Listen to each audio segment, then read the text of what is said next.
Welcome to the Smark Foundation Podcast. I'm Eric. This is Adam. Oh, hi, Marks. And we are here to talk about the best and worst of AEW for the last week. Starting off with some news, as we always do. Kyle Fletcher has apparently left, was it Collision? In a walking Yep. boot. Um, Yeah. Ugh. It, I it, hate it's this. ugh. It sucks. It sucks. He's been on such a roll. And he really is definitely in that conversation now for like best bell to bell wrestler working right now. Yeah. And oh man, he's TNT champion. I feel like he was just as much on a roll as champion this time around as the last time around. And I don't even know what happened. Like he was off camera, and all of a sudden he's like limping, but he continued with the match. And then I found out the next day that the injury was actually legit. Kind of sucks. Yeah. I'm not sure exactly what happened. I would say, I mean, best case, he left in a walking boot walking. So Yeah, I want to assume nothing's broken because you don't just yeah, walk after that.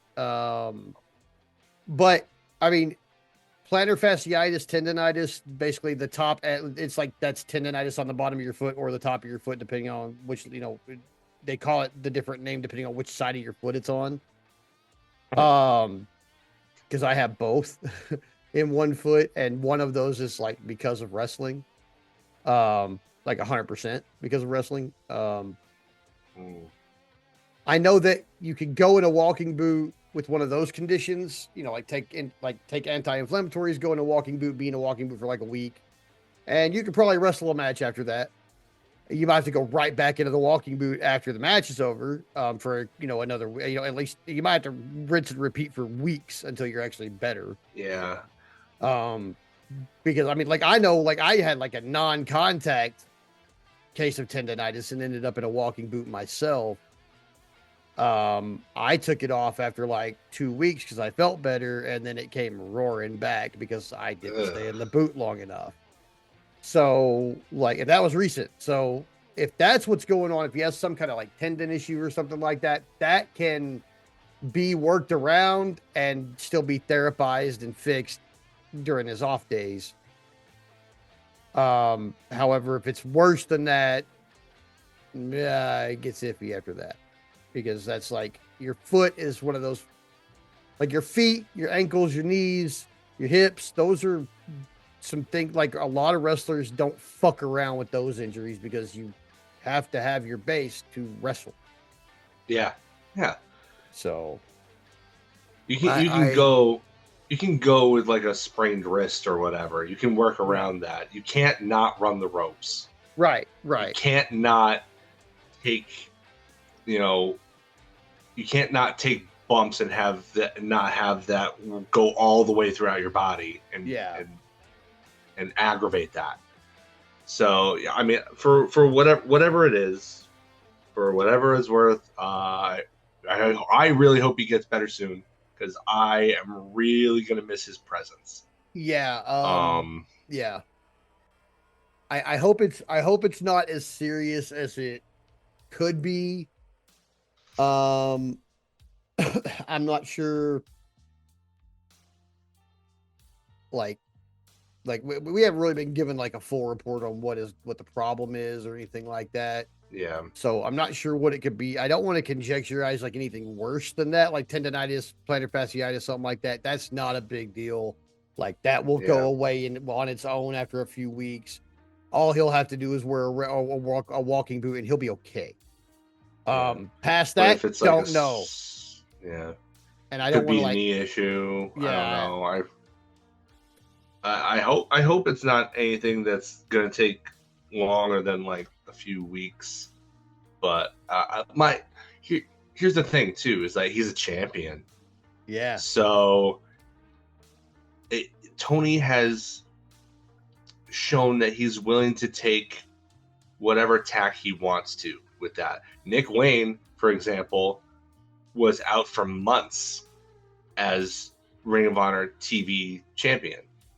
Didn't make him drop the belt, give it up, didn't, crown a new or even an interim one. But we've seen him crown interim, world champs and stuff like that before. So regardless of the nature of this injury, if it's really, really serious, we don't even know how TNT championship picture is going to be handled. Yeah, which I'm is not sure. An interesting point in and of itself, I think. Yeah, because that right now that division is as thick as the world title division. It could go 100 ways. Really though, I hope that we don't have to do that. Like I really don't. I hate interim champions. So like it bothers me. Like especially when it's because somebody was injured that really got, really had going what they deserved based on their performance. Like in this case, Kyle Fletcher, like, he probably deserves a world title run at this point already. My feeling is the interim champion I know that it's something that they borrowed from MMA, and I understand that, that you want to have them like a more sports-based presentation or whatever, differentiate yourself. I understand that. But at the same time, it's like the idea of the interim champion it makes sense in a real sport. It doesn't make sense in a fake sport. No. It doesn't make sense in a scripted sport where you could literally just have somebody drop a belt at any time. Like at that point, it's just, okay, vacate the belt and crown a new champion. And then when the former champion gets back, just have them get first crack at it because they never technically lost the belt. Yeah. It writes itself. It makes sense. Like it's an easy way to book. Like it's a load off trying to figure out, okay, who's the next component going to be? Oh, well, it's written for us. Yeah. So in wrestling, I don't feel like it works because you can just write somebody in as the champion. Yeah. In this case, Ciampa. I know he's like a bad guy now, but I would still write him in as the champion because I feel like we are definitely not done and have not gotten anywhere near the peak of what those two guys can do to each other and how crazy that could act. I do think that they were probably edging towards like a 3-way so that they can move the belt to Ciampa without Fletcher taking a loss. Yeah. Because now they're both heels. So I don't think Fletcher will be a heel for long, and if he's injured and has to leave, he's not going to be one when he comes back. It's that simple. It depends on, I agree with you mostly, although there is one way around that. Immediately if he comes back if he comes back as a surprise, as part of a beatdown of somebody that the crowd likes, then he'll still be a heel. I don't know, man. Like, so here, like, okay, that in our canon wrestling universe that includes all wrestling companies and all history up to this point, that makes sense, and that's the way it would normally be done. AEW, however, their crowd has kind of changed. The sickos have, for lack of a better term, have changed the game as far as stuff like that goes, because like they are already rooting for Kyle Fletcher. Yeah. Like, well, he could come back and murder the Mother Mary. If he attacks a woman, I don't think he will. I don't think they'll cheer him. I still think they'll cheer him. Yeah, if they come out and have him beat up Mina Shirakawa, there's nothing he's getting. Okay, maybe not Mina, but if it was like, look at the cheers guys are getting who beat up Marina. Like anytime she gets slammed or has a finisher done on her or anything, it's like an auto pop. Well, yeah, but those are earned though, because she's a heel, and B, interferes all the time, and C, never looks weak in front of the guys. She gets her licks in. It's not like she's the one getting hit first. She always gets like 6, 7, 8 licks in before she takes one. Yeah. It's strategic, and I understand why they do it, and it prevents people from being too upset about it, because it's like, oh, when is she going to get her comeuppance? Oh, it's one thing and it happens right now, often by accident. Not all the time, but often by accident. Yeah. They're very deliberate with her specifically. So I don't know if I would equate the two. Yeah.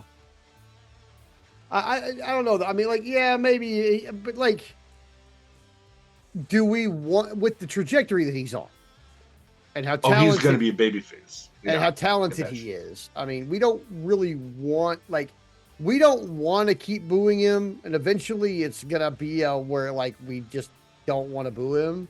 But like, would Tony actually have him do something that foul? And maybe kill that momentum. He does need a culprit for who killed Tony Storm. Putting it out there. If it ends up being Kyle Fletcher, I'm just gonna go ahead and corpse out right there because it's really of all the people it could be, it's gonna be Kyle. It's gonna be great seeing him try to get up for the Storm Zero. I'll just say that. That big 6'4" frame on Tony, who's like 5'4", maybe. Something like that, yeah. Like there's a whole foot's worth of difference between them. Her trying to bend him over to get Storm Zero. I mean, I think she could definitely do it. Worth the price of admission on its own.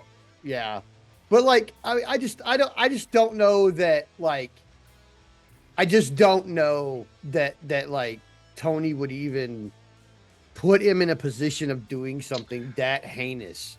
No, knowing for a fact that his appearance alone after months of being on the shelf or whatever would be a fucking huge pop. Well, I mean, he would. What he's probably gonna do. You could make him with one punch right there. Like he could be the top face in the company with one punch, depending on who he punched. Yeah. If he comes back in the middle of Okada and Takeshita, and he punches Takeshita. Oh no! It could get even better, dude. It could get so much better though. Like face wise, like think about that. People are like, oh, what if he came and punched Okada? Okay, cool, yeah. No, that's not even it. No. He comes back during Takeshita Okada and punches Don Callis. Yeah, that'll get him in the face. He's the number one face in the company immediately. Yeah, but I mean, like, if he comes back and they want him to be a heel. Oh, if he turns on Takeshita, I will never forgive him. I will cry. I'll never forgive him. I will weep tears. Big, salty man tears. I will never forgive him for that. Not ever. Yeah. No way. Like Tony Khan, do not do this to me.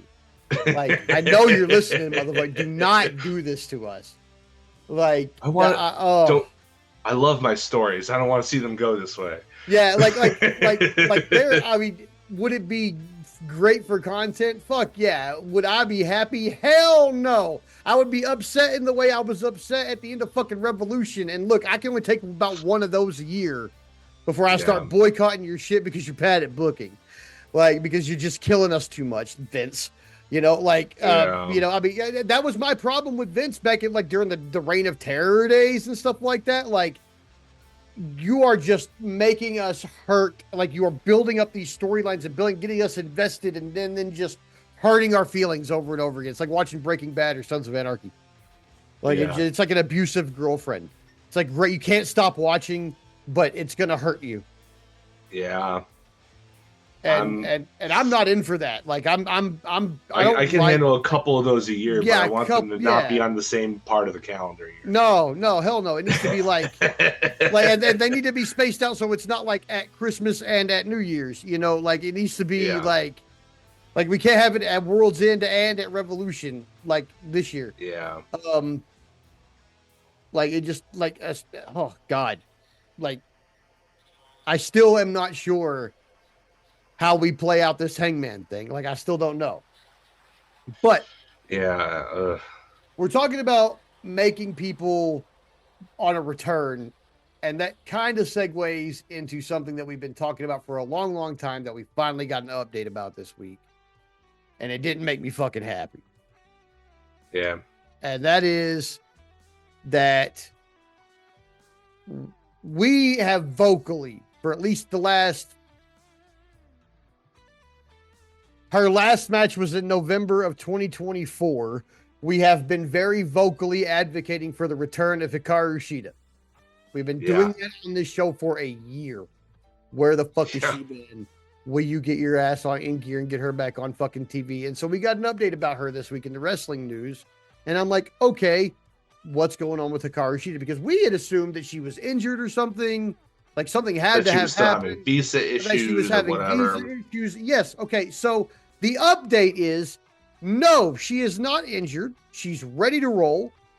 2, she's not having visa issues. 3, this entire time she's been sitting at home in Orlando, Florida, where she now lives. Yeah, I did hear about this, and it made me mad because I mean, what I will say, 16 fucking months with Tony now out, that leaves a huge vacuum for people to fill. And Sheeta is absolutely one of those people who can come in and help fill the void. See, And here's my I feel thing. like if you have somebody on that level now that there's no, like, you don't have to worry about, turning your heel in order to face, Tony or whatever. It's because, Tony's gone. Tony's going to be gone for the rest of the year, which makes me such a sad panda. But you have to deal with it. You got to deal with it. You got to roll with it. This is the time for all those women to who have been knocking at the door to say, hey, look, I want an opportunity. And for Tony, for his part, to listen to them and to give them those opportunities. This is the perfect time for Sheeta to come back. Like, I don't care what creative you have for her. I really don't. Put her with Riho as a tag team. I don't give a crap. I really don't. Like, you need more women's tag teams that are dedicated tag teams and not, just kind of, tag teams for a little bit, and you're still doing our singles stuff. Like, no, you need dedicated tag teams. Yeah. You can't put Sheeta in one. Yeah. Put Sheeta and Rosa together and have their gimmick be like, we're the old guard who kept this place together, and now, like, look at it, everything has passed us by, and we want our spot back. Yeah. Have them be a heel tag team that way. See, I got creative for it, and honestly, this would be a complete. What I want for Sheeta is a complete 180 from what I would want for Kyle if he actually has to go away for a little bit. We still don't know. But for Sheeta, like, this is stuck with me, and it's been 2 weeks now, and it still is sticking, which I feel like that means there's something to it. Usually when something sticks with me this hard, there's something to it, right? Okay. Marina would make sense, right? Yeah. Because there was already a thing going on. We're reportedly not going to be seeing Ronda Rousey back in AEW anytime soon. I'm okay with that. I mean, Qui Bono, gives a shit. I mean, I'm not going to sit here and deny that there wouldn't be money in her versus Tony, but that's literally the only one that I am even slightly curious in seeing. I don't need her. I don't need her in there. Like, it's not like she's walked back some of her douchey stuff. Like, she walked back the school shooting stuff. She's not like, she's trying to make good, at least with the LGBT part of the community. It's the T stuff. She needs to walk that back before I'm okay with her. Like, you're gonna, I know Nyla Rose has some feelings about this that she is not saying on social media. She's gotta, and out of respect for her, I think that, like, we shouldn't have done this in the first place. Just out of pure respect for her. Now, especially since Nyla is another one who hasn't been on TV in a year. Yeah. Now, the thing with Ronda, just really quickly before I hop back on Hikaru Shida, the thing with Ronda is that, her apologies only came after the guy who was the main proponent of this Sandy Hook thing, which is what she was getting in trouble about, got sued for like his entire fucking livelihood and lost.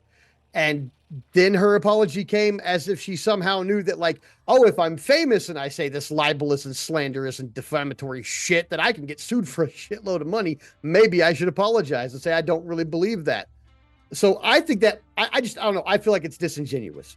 I'm not really apt to forgive her in the first place. Now, last week she said like fuck TKO on an interview. Okay, cool, whatever. You don't like WWE, you don't like TKO. Fine, fine. I agree with you. Broken clock is right twice a day.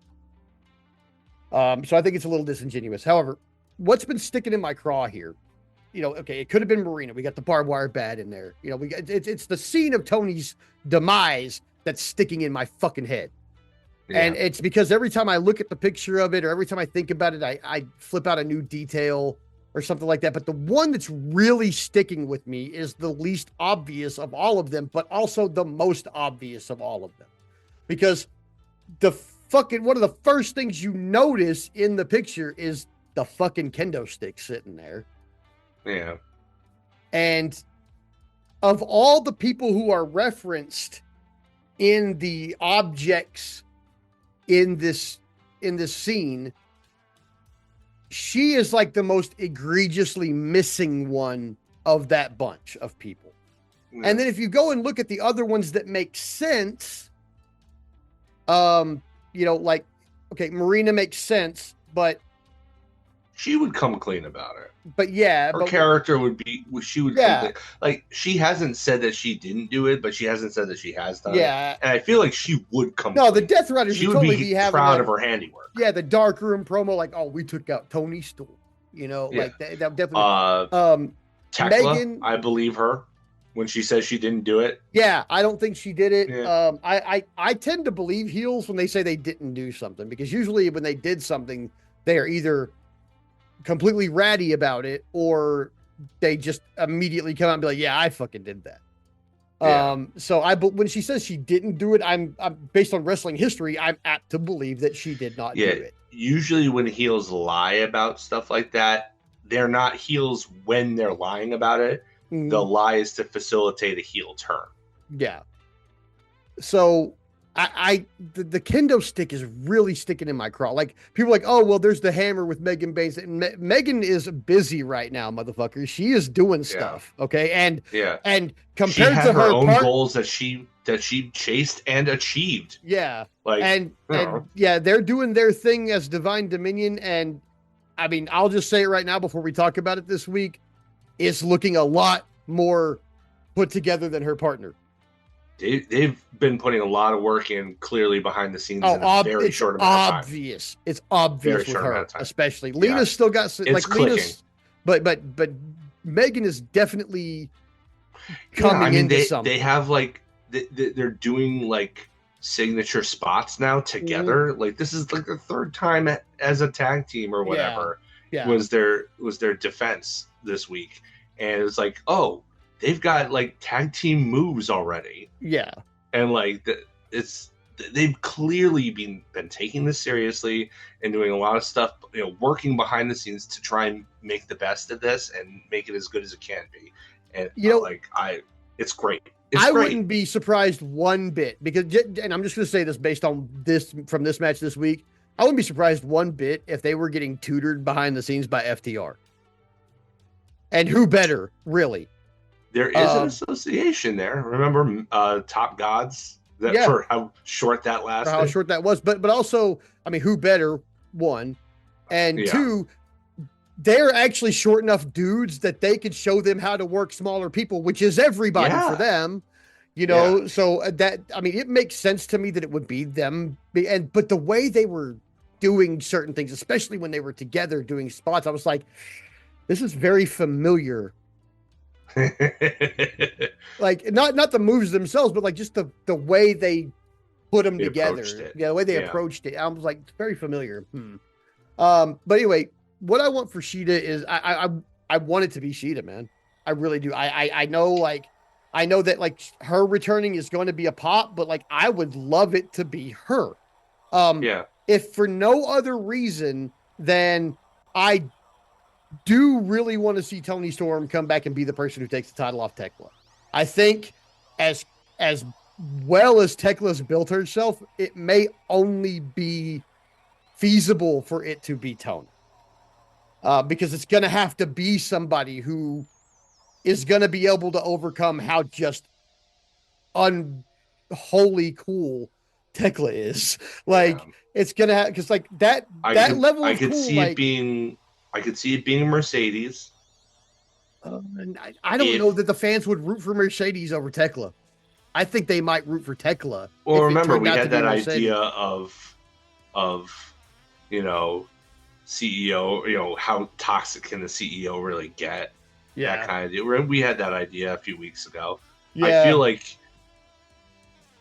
I feel like you could facilitate a babyface turn for Mercedes in the wake of that if Tekla were just evil enough to her. She would And have to be so evil though, man, because Mercedes love she's like got henchwomen, so I mean, there's that helps. Not well, it doesn't get you all the I way mean, there, but it helps. point of order, Mercedes actually also has Mercedes actually also has a henchwoman, a big, mean, badass henchwoman. And Camille, while I don't know what her status with the company is or why she suddenly disappeared off TV, I do know that she went the same place Wardlow went, which was to go and film Gladiators for 2 seasons Yeah, of the show. And that's over now. So now she's available again. yeah. However, I it yeah. would take like Tekla would have to be so evil because Mercedes Monet / Sasha Banks has a petty streak a mile wide and everybody's fucking seen it. Yeah. We know how absolutely petty she can be. We've seen Oh it. yeah. You It's know, and like probably her best character yeah. trait as a villain. And It kind Tekla of defines her villainy. has not been anywhere near that toxic. I'm sorry. Like as much as you are the toxic spider, you have not even approached the level of pettiness that we know Mercedes Monet is capable of. So, like, I mean, I think it would be an interesting feud, but like I said, man, that when I go through that scene, Yeah. that kendo stick just keeps sticking out at me, man. Like, of all these people, the one we're not hearing about, the one that's most egregiously missing from this list is Hikaru Shida, and for her to come back and immediately challenge Tony Storm, it would have to be for a title. Like Tony would have to win it back from Tekla. And I feel like Tony might be the only person who the crowd could get behind as a face that would be popular enough to beat Tekla right now. Well, you have to understand, Tony's gone for the rest of the year, so you have to take that into consideration. Yeah. And I don't want Hikaru to be gone that long either. We're only 3 months into the year. So there's time to build somebody. I would say you could do that. How about this? You have Sheeta return and you build her up and you build her up. Have her be the one to beat Tekla. And then when Tony comes back, have it revealed that she was the one, Tony comes back. It's a big thing. It's a big, you're going to roll out the red carpet for it. Sheeta's there. She's clapping. And then she attacks her and reveals herself as the attacker. It's like, I thought I got rid of you. I wanted you gone. You were the bane of my existence. You beat me a week after I won this thing or whatever it was. And her third title reign was super short. And then actually it was Saraya who beat her and then Tony beat her. But Tony's been right there like the whole time. Right? So, it would make sense that she would harbor ill will towards Tony Storm. We haven't really seen Sheeta since really kind of the beginning of the Timeless gimmick. Yeah. That's forever. Yeah, it's been 16 months since we saw her. You could say you could have her go, you and your friend were responsible for the worst part of my life, and I hit a really low point, a really bad depression, and the only solace that I had was seeing you on TV every week, and these people booing the hell out of you, and then all of a sudden you won them over, and it made me even sicker. And then I had visa issues, and I couldn't be there, and I had to stew in my own juices watching you get more popular and you being called the biggest star in this, not just the division, but this industry. I was the ace of this division. I was the one who held it all together. It was me, and nobody ever gave me any flowers. I held the belt for a year during COVID, and nobody ever gave me the flowers that they gave you. And so when I had the chance, I had the opportunity, and I took it to get rid of you because you are the one who ruined my life. And if you come back and you're all healed up and you want to enter my world now that I'm champion again, the only other 4-time women's world champion in this company's history, I'll put you down like a dog again. Yeah. I think that's how you do it. I think you have her win the belt from Tekla as the babyface, and then have her turn heel as soon as Tony comes back. That would work. Yeah. But I mean, we have to get on that though, because that Tekla shit's on a runaway train to baby. She's on a runaway train to babyface, regardless of how evil she is. Yeah. She's too cool. Tekla's too cool, man. Yeah, it doesn't hurt that like her minions, even if they are like evil, are like crowd favorites. Period. Yeah. And like, oh, but Sky Blue turned heel. She's not a crowd favorite. No,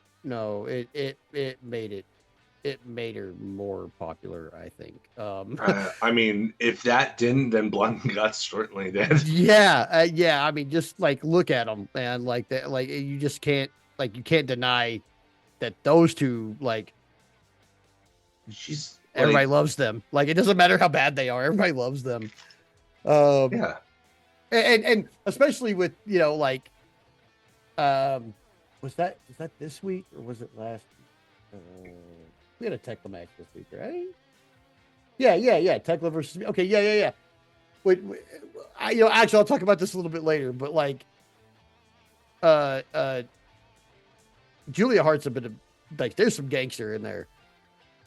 Yeah. There's for sure some gangster in there, because everybody was trying to figure out that spot at the end of that match, and she's the one who knew exactly what she needed to do, which was, I need to get those brass knuckles off her fucking hand and hide them.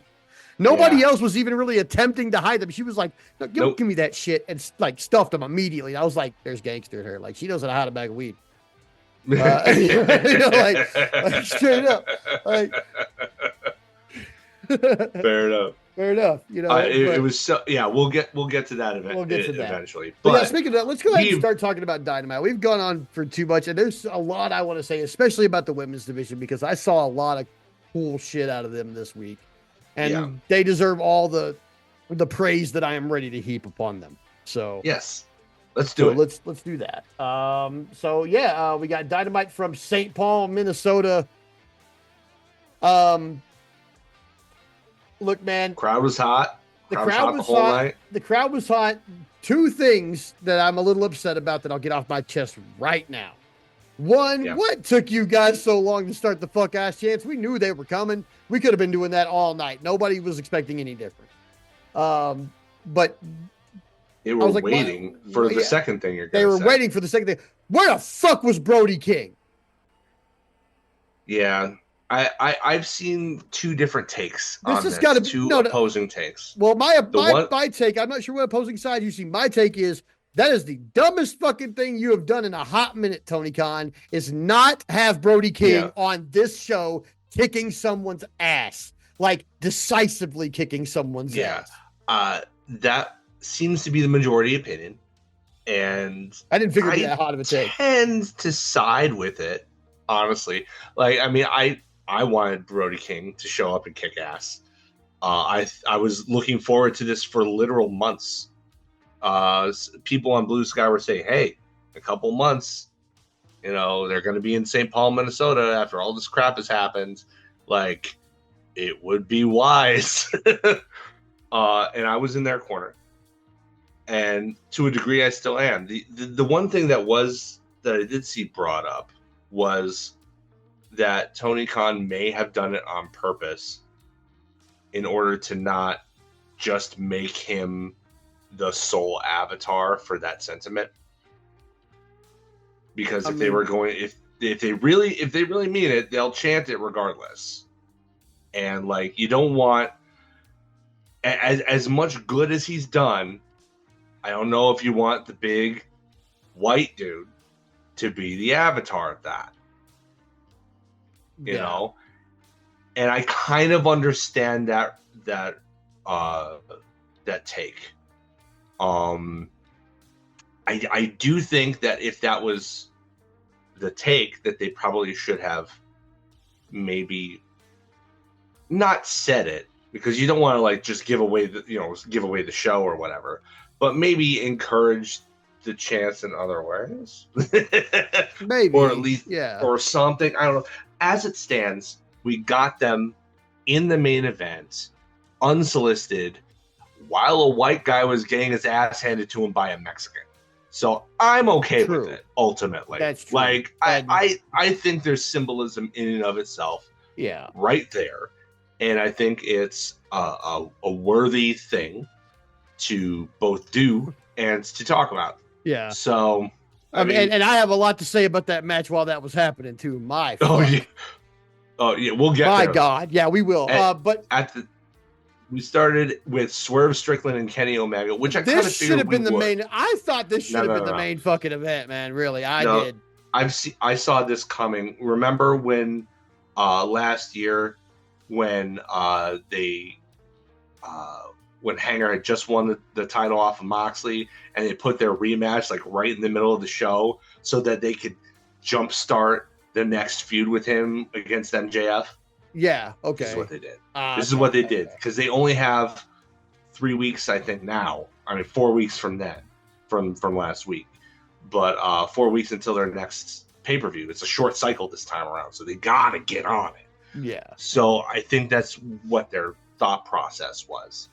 And this match was every bit as good as the first one. I will say this right now. I am pretty sure that the trios match that followed this went short or as fast as it was going, because this match went long. I don't know if that was the plan, but I bit on this so many fucking. I thought that Swerve Strickland was going to be the EVP for sure at least 2 points during this match. I really bit. I was like, oh fuck, that's it.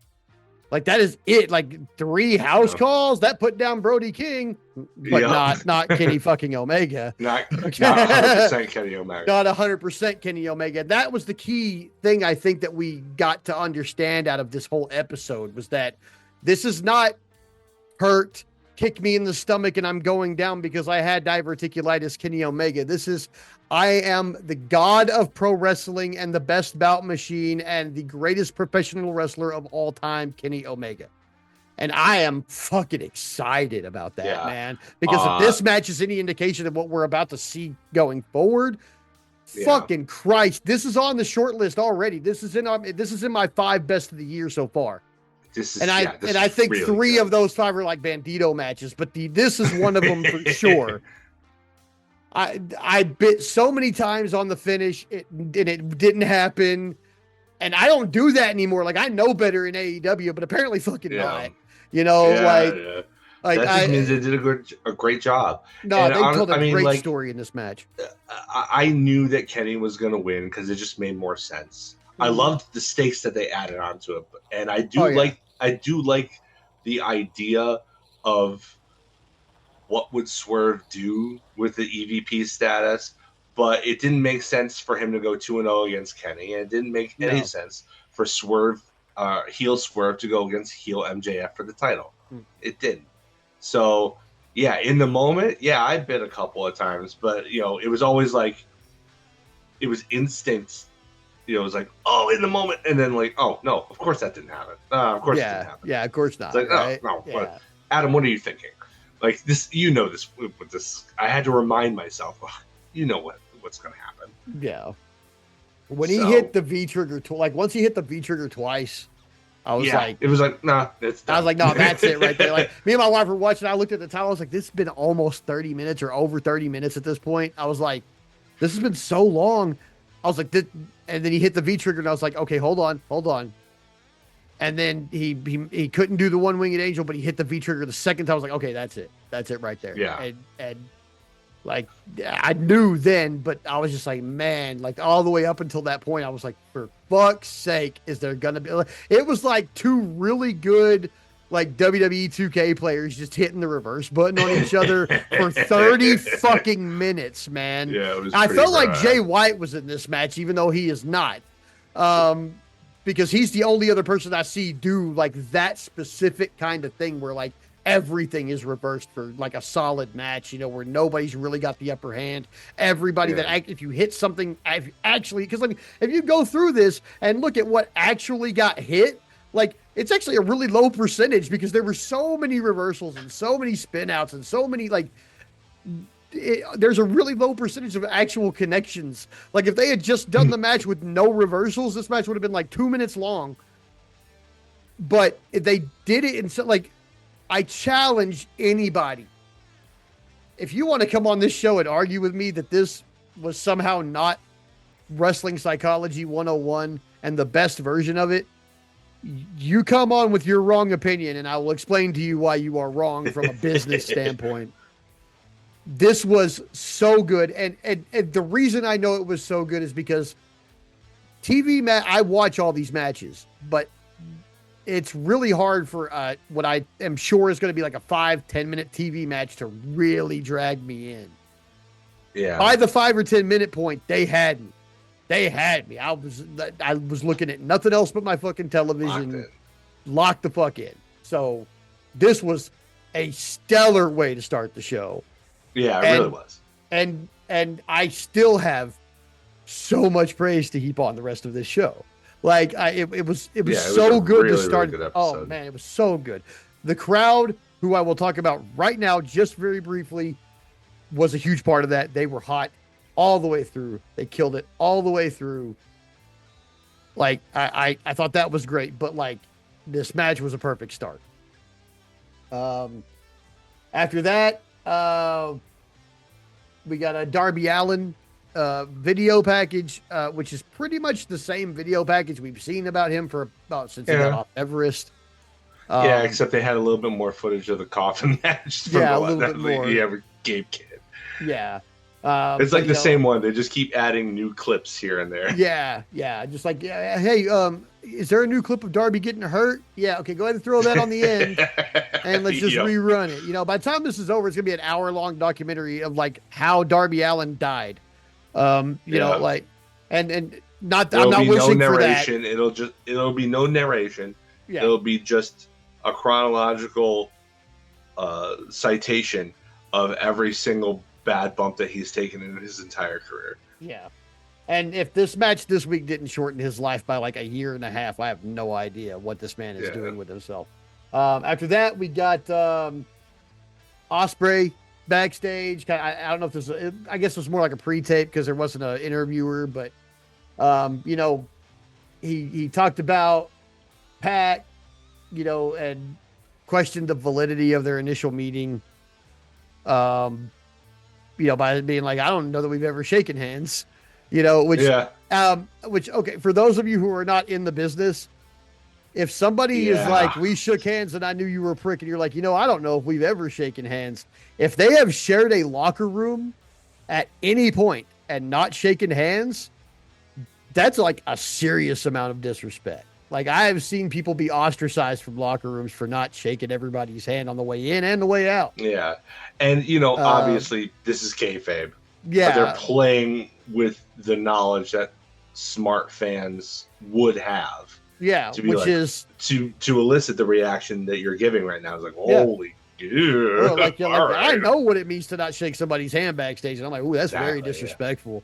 Yeah. And like, I'm sorry, but like that in itself made what Osprey's response to the Death Riders way more disrespectful than anything that they have done to him. Really, like Oh, that's. I mean, yeah, they broke his neck or whatever, but like that that's happened pretty in the ring. disrespectful. This is like outside of the ring business relationship shit like that. It like Well, it very happened after the disrespectful. match was over, the Yeah, unsanctioned match, but it was even yeah. after that part was over. So I don't But know. then then he wants to talk about Moxley and the timeout language, which is I also agreed that I was like, okay, Moxley's just being petty. He's talking to him like he's Yeah, 10, you know. yeah, But at the same time, I was like, that's if I know Will Ospreay and I fucking was right, he's gonna be pissed off about that, and he is pissed off yep, about that. And he's like, you don't get to talk to me like that. Like you did me a favor, you let me spend time with my son, and now I'm gonna return the favor to you that you gave to yeah. me. Like, and I'm sorry, but like I think No, like the way this is being set up, Moxley sees Osprey as a joke. And which is Osprey is dumb. not. Yeah, that's just dumb as hell. Yeah, like this is the Well, dumbest thing I John mean, Moxley's done in a minute. especially since he showed so much uh respect, bordering fear to Takeshita. Yeah, Like, really, you don't think Osprey's even approaching Takeshita levels? Like, that's a mistake. yeah. I feel like I feel like they're either they're building this mental mistake of John Moxley's into this feud, which is what it feels like, and I feel like that they're smart enough for that to be the case. Yeah. Or they are just completely ignoring the fact that this looks like a mistake on John Moxley's part. And I don't think that's the case at all. I think they're No, smart enough to Moxley is know. very deliberate Yeah, with he is what he really does. deliberate. Yeah. And that's the thing. Like there's not a lot of subtext with John Moxley. He is very deliberate about his shit. That's what his character is. Like, so if he tells you, I feel like you're a child, that's how he feels, and that's a mistake. Osprey is Yeah. very I much feel not a like child. if you look at the graphic and everything, after the announcement was made, the match was made. This match is not for the Continental title. It's not advertised as being for the title. Yeah, and I heard somebody ask why it wasn't for the Continental title, and all I could think was, look, I mean, to set up the Continental title match. Well, maybe to set up the Continental title match, but also if you make it for the Continental title, unless you add the exact same stipulation as they had in the last Moxley Takeshita match, it's going to be beholden to all the same restrictions of the Continental title, and I don't think that 20 minutes is going to be enough at Dynasty for these two. No, that's the thing. I think that you justify not putting the title on the line by having the match go over 20 minutes. Yeah. There, simple as that. That way Osprey can win, but Moxley can be like, well, if this was for the belt, you wouldn't have beat me for the belt because you couldn't get it done in 20. And then that'll give the chance for them to do it for the belt, probably go the time limit, and then by that point the Owen will be upon us, and Osprey will win that and face either MJF or Omega at All In. I think we're probably barreling towards Osprey Omega. I think you're right. The more I think about it, I think that if you don't take advantage of Kenny now, then you may never get the chance to again. Yeah. Well, I also think it's how we get Hanger to get his revenge on MJF, because MJF doesn't have the belt anymore. Right. And Hanger's good. I mean, that I feel like that's the, an all in or all out match as well is Hanger to MJF. So yeah, I feel like Omega and Osprey is something that can easily fill Wembley.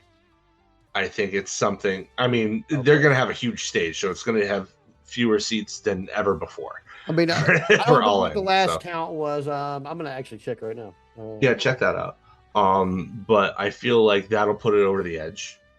And I think that Osprey will get coronated in London, and I think that if you do it this way with Mox, where you have him beat him in the non-title match that goes over 20, but can't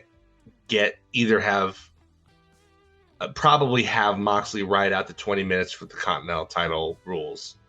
Then you have Moxley as an immediate challenger for him, top challenger for him, post All In, because then you can be like, it's sort of like it's 1-1, you know. So I feel like they may be setting up for that down the road. So it looks like they're setting up for 37,396 because of the large That's a stage. huge stage, considering the fact that the first time they went there, they crammed 80,000 people there. But according to this, as of 10 days ago, they had already sold like 19,800. That's a good clip.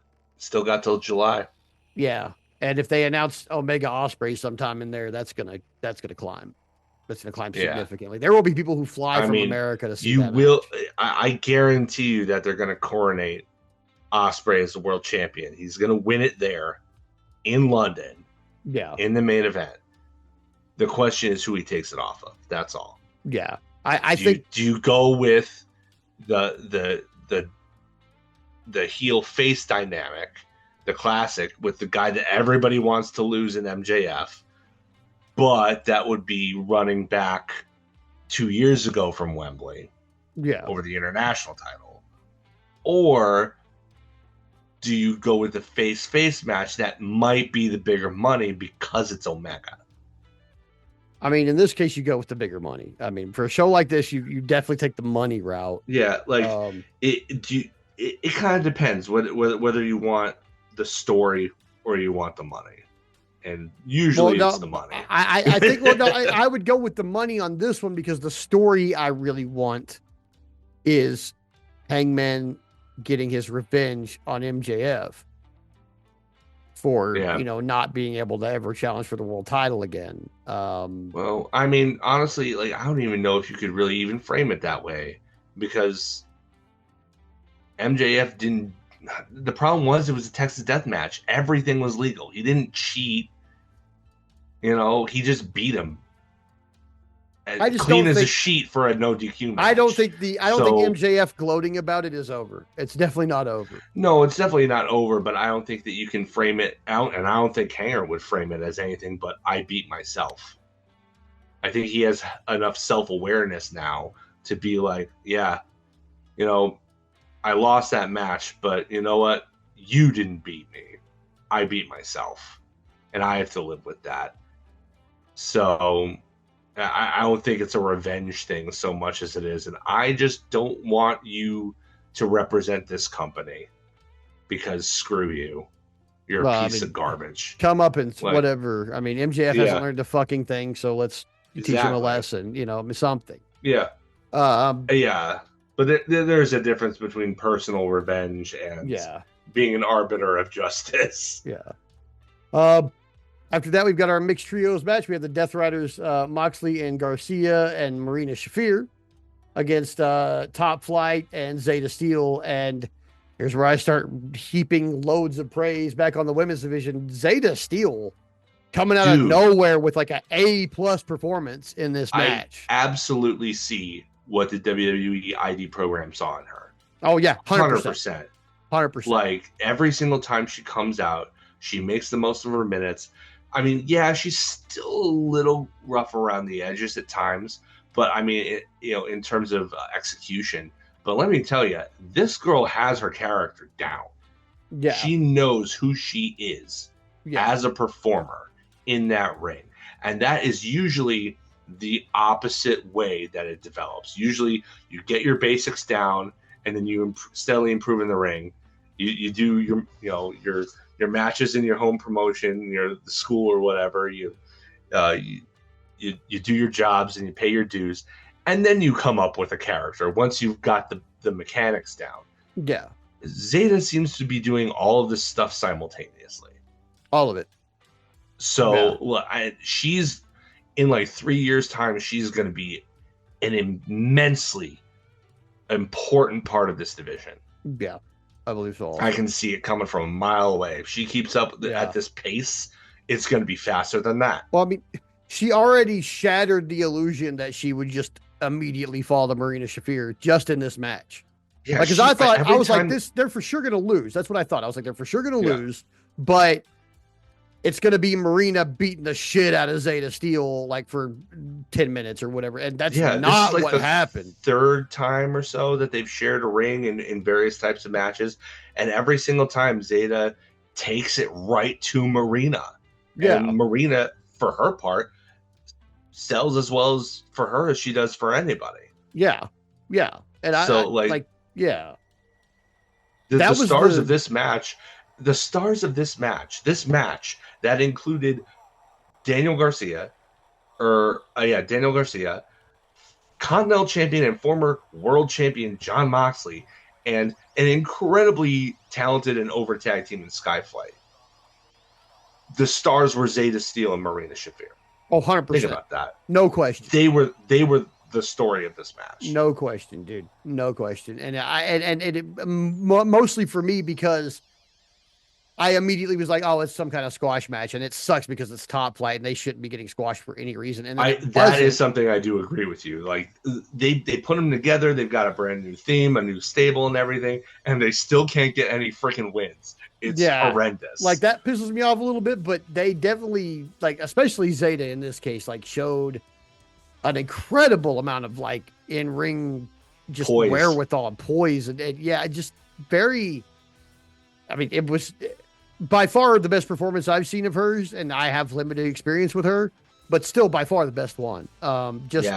Especially when, you got that level of talent in the ring with these two ladies, and they're the ones that's what I remember, and that's what I want to heap praise on. I mean, the guys didn't do bad. I'm not saying that they were awful. No, they were great. They were the ones involved in the finish, too. Yeah, so. They were great, like they always are. But those guys are always great. These ladies, both of them. They have not benefited from the same opportunities. No, so they haven't been given the chances to shine like those other guys have. And so they both for them to take come from that a place opportunity of doubt. now, it stands out.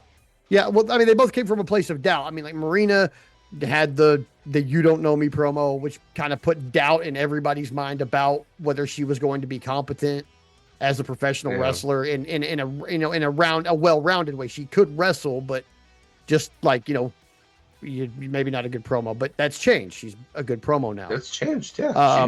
And has even somehow managed to like almost completely drop her accent while doing promos too, which is crazy work. Yeah.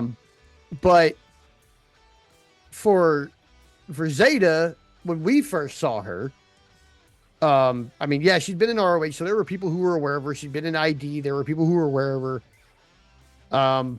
But like when we first saw her in AEW, she was like, she's part of Skyflight, replacing somebody who we were a fan of. Yeah. And then also get well soon, Layla Brian. Yeah, but also it was like made pretty clear, like almost off the hop, that's like Dante Martin's girlfriend. And it was like, oh, is this some kind of like relationship nepotism thing going on? And that doubt has been cleared very, very easily. Very quickly. Very quickly. So like both of these ladies came from this position of doubt in their career future and put on a performance like this. And I'm like, all right, okay, look, it's time to start. Like we need to maybe accelerate treating Zeta Steel with the level of reverence that she deserves, and maybe get her a title shot or two, maybe work it up, maybe get her some wins would be great. Can you imagine if she's the only one in Skyflight that amounts to any wins? That would be so upsetting in so many ways, but also like I'd be happy for her, but yeah, but I'd be like, but Dante and Darius, like when are they gonna get their turn, man? Yeah, when are they gonna get their turn?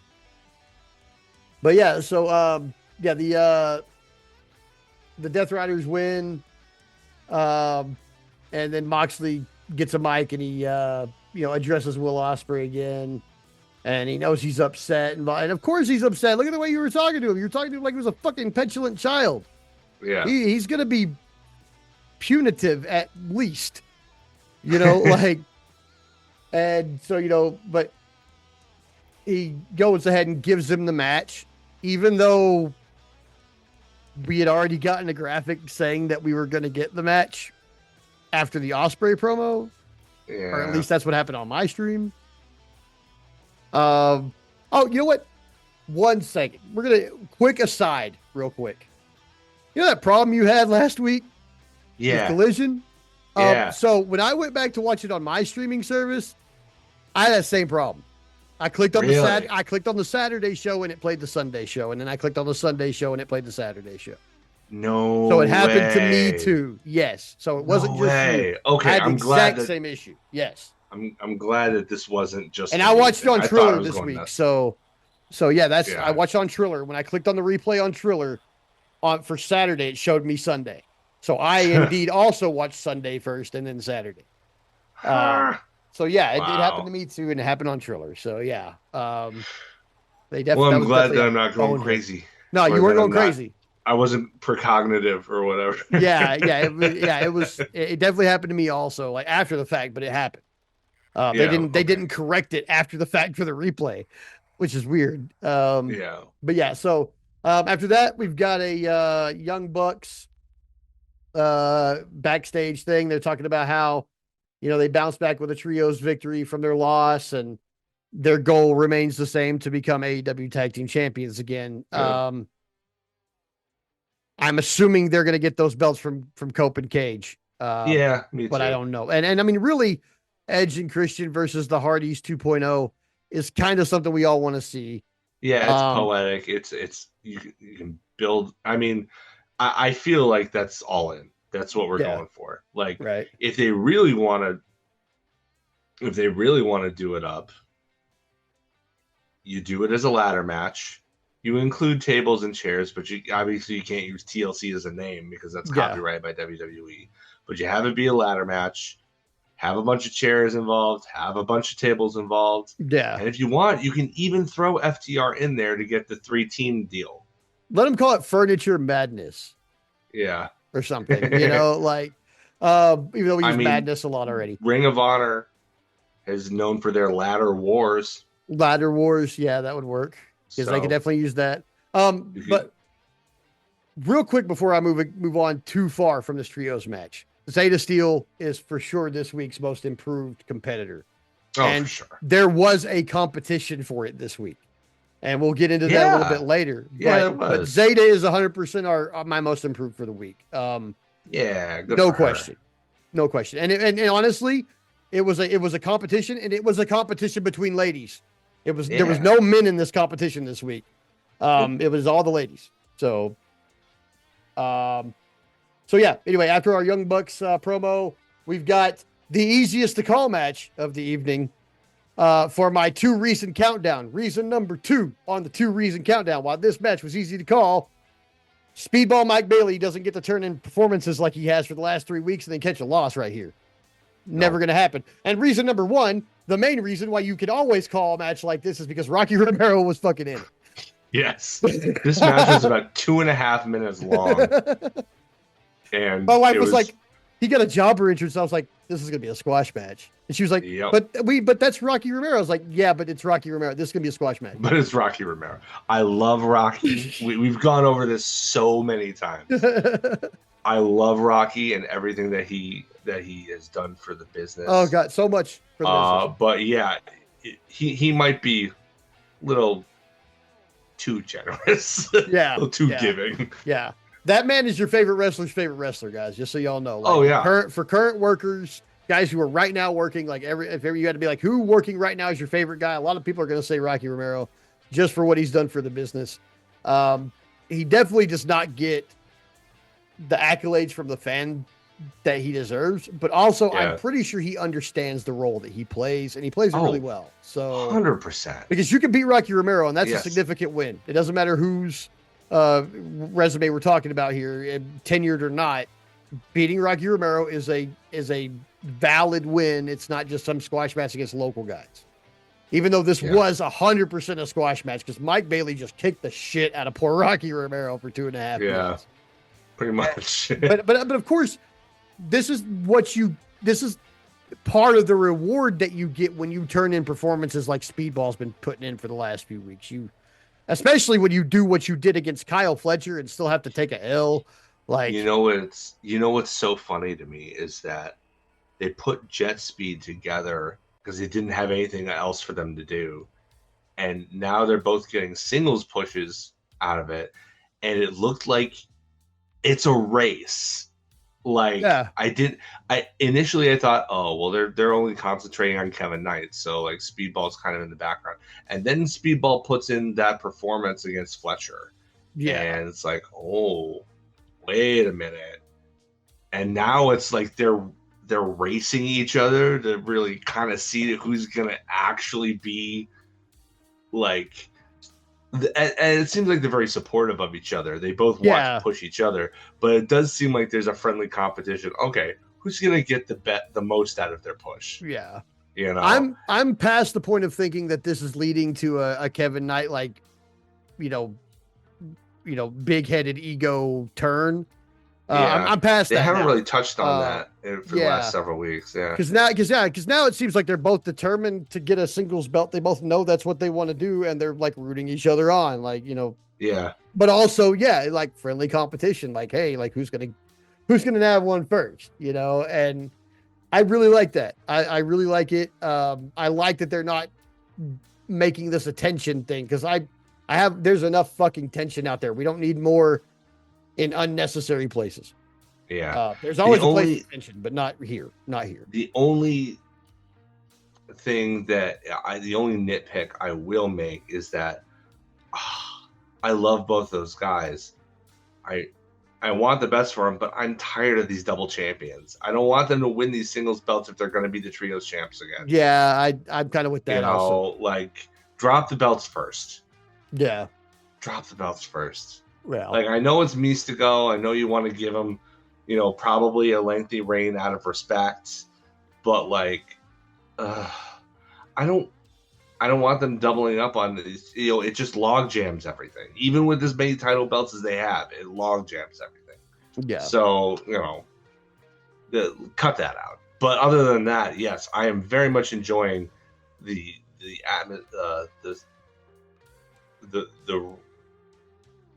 what's the word I'm looking for?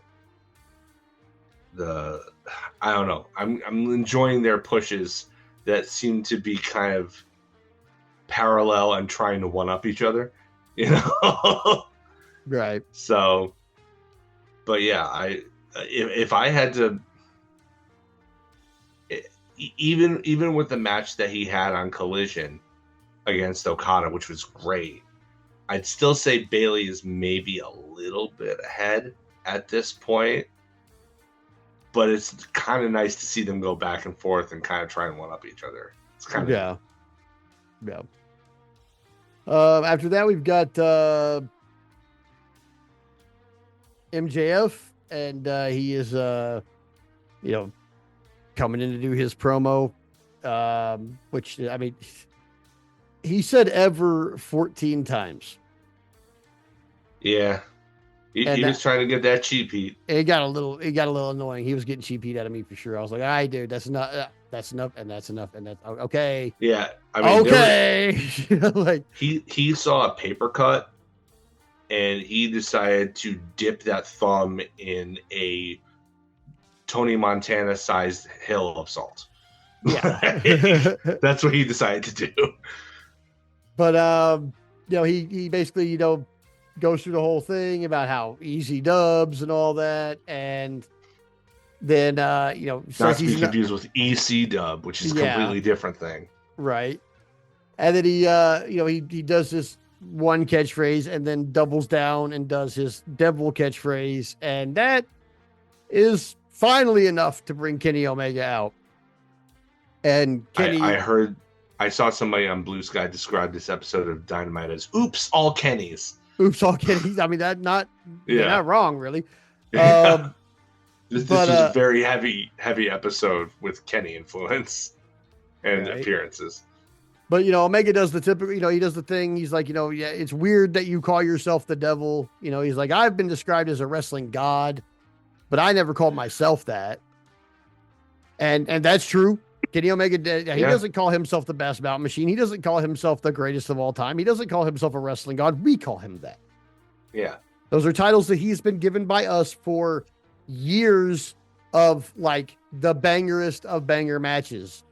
Yeah. Like it was what was like 4 or 5 years there where like every Nobody wrestling can fan in touch him. America who was online was tuning into Wrestle Kingdom in January because we knew we were about to get a banger Kenny Omega match. It didn't even matter who it was with. In fact, Yeah. when Kenny Omega took on Gabe Kidd and put that banger match on, I didn't know who the fuck Gabe Kidd was.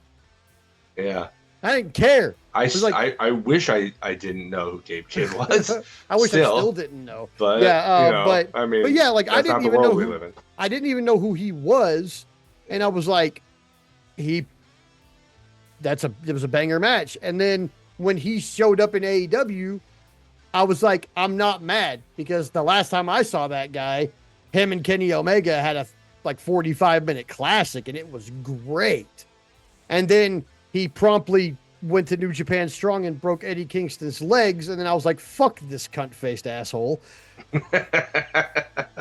Well, yeah. And I didn't even like Eddie back then. I was just like, that's fucked up.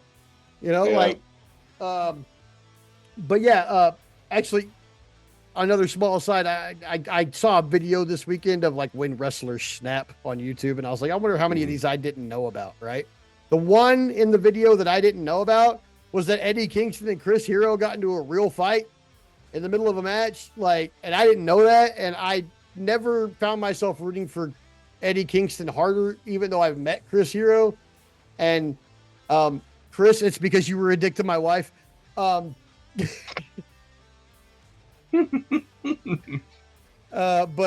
yeah, I was like, holy shit, like really? That happened. Holy fuck. And it was gnarly. But yeah, so moving on.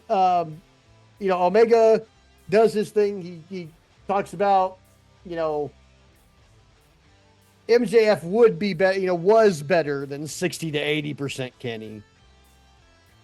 But he doesn't think that he's better, you know, that MJF is better than 100% Kenny. And the fans know he's that. pretty close to 100%. Yeah. Pretty close to 100%. And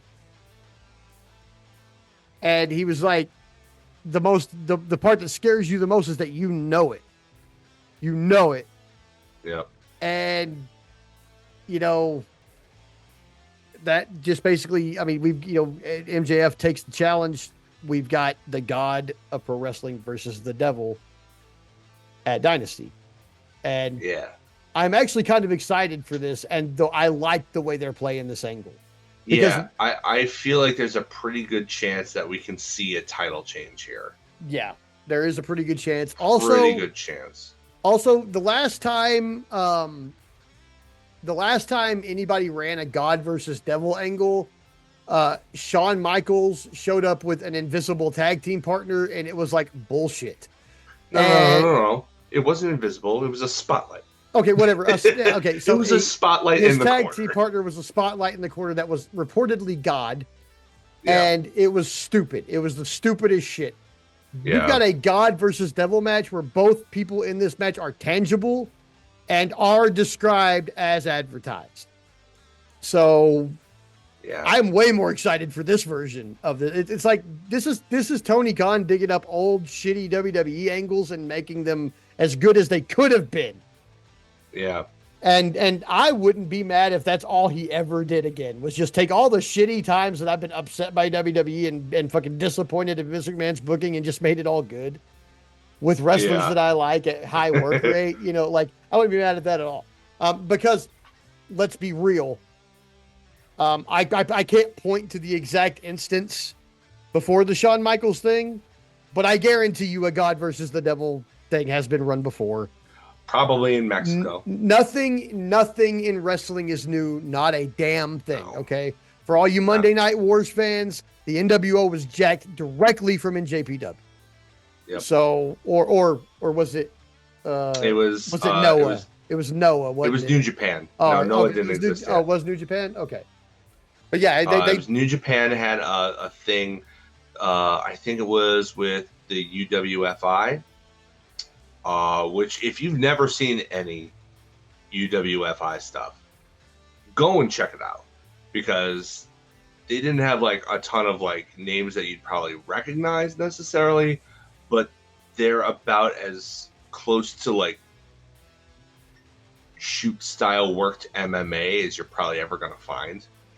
And it's kind of awesome. Like I think they only existed from like 91 to 93 or something like that as its own promotion, and then kind of limped along. And then they had this kind of invasion angle, which wasn't really an invasion angle because the promotion itself didn't really exist anymore. New Japan was just bringing in a bunch of their guys, and so they decided to take advantage of the fact that they were all from one place to give them an identity. But you're right. The NWO was an idea cribbed from that.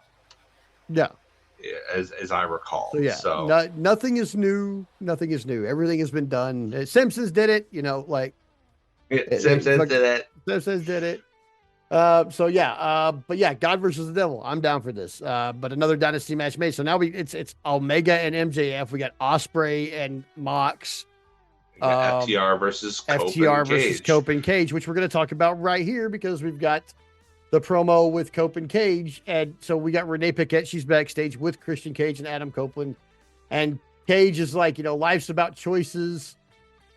And that FTR chose to attack them after they beat them. They chose to spike pile drive Beth Copeland. And then Christian Cage was my favorite part. Than all of that. Yeah. He chose to spike pile drive me.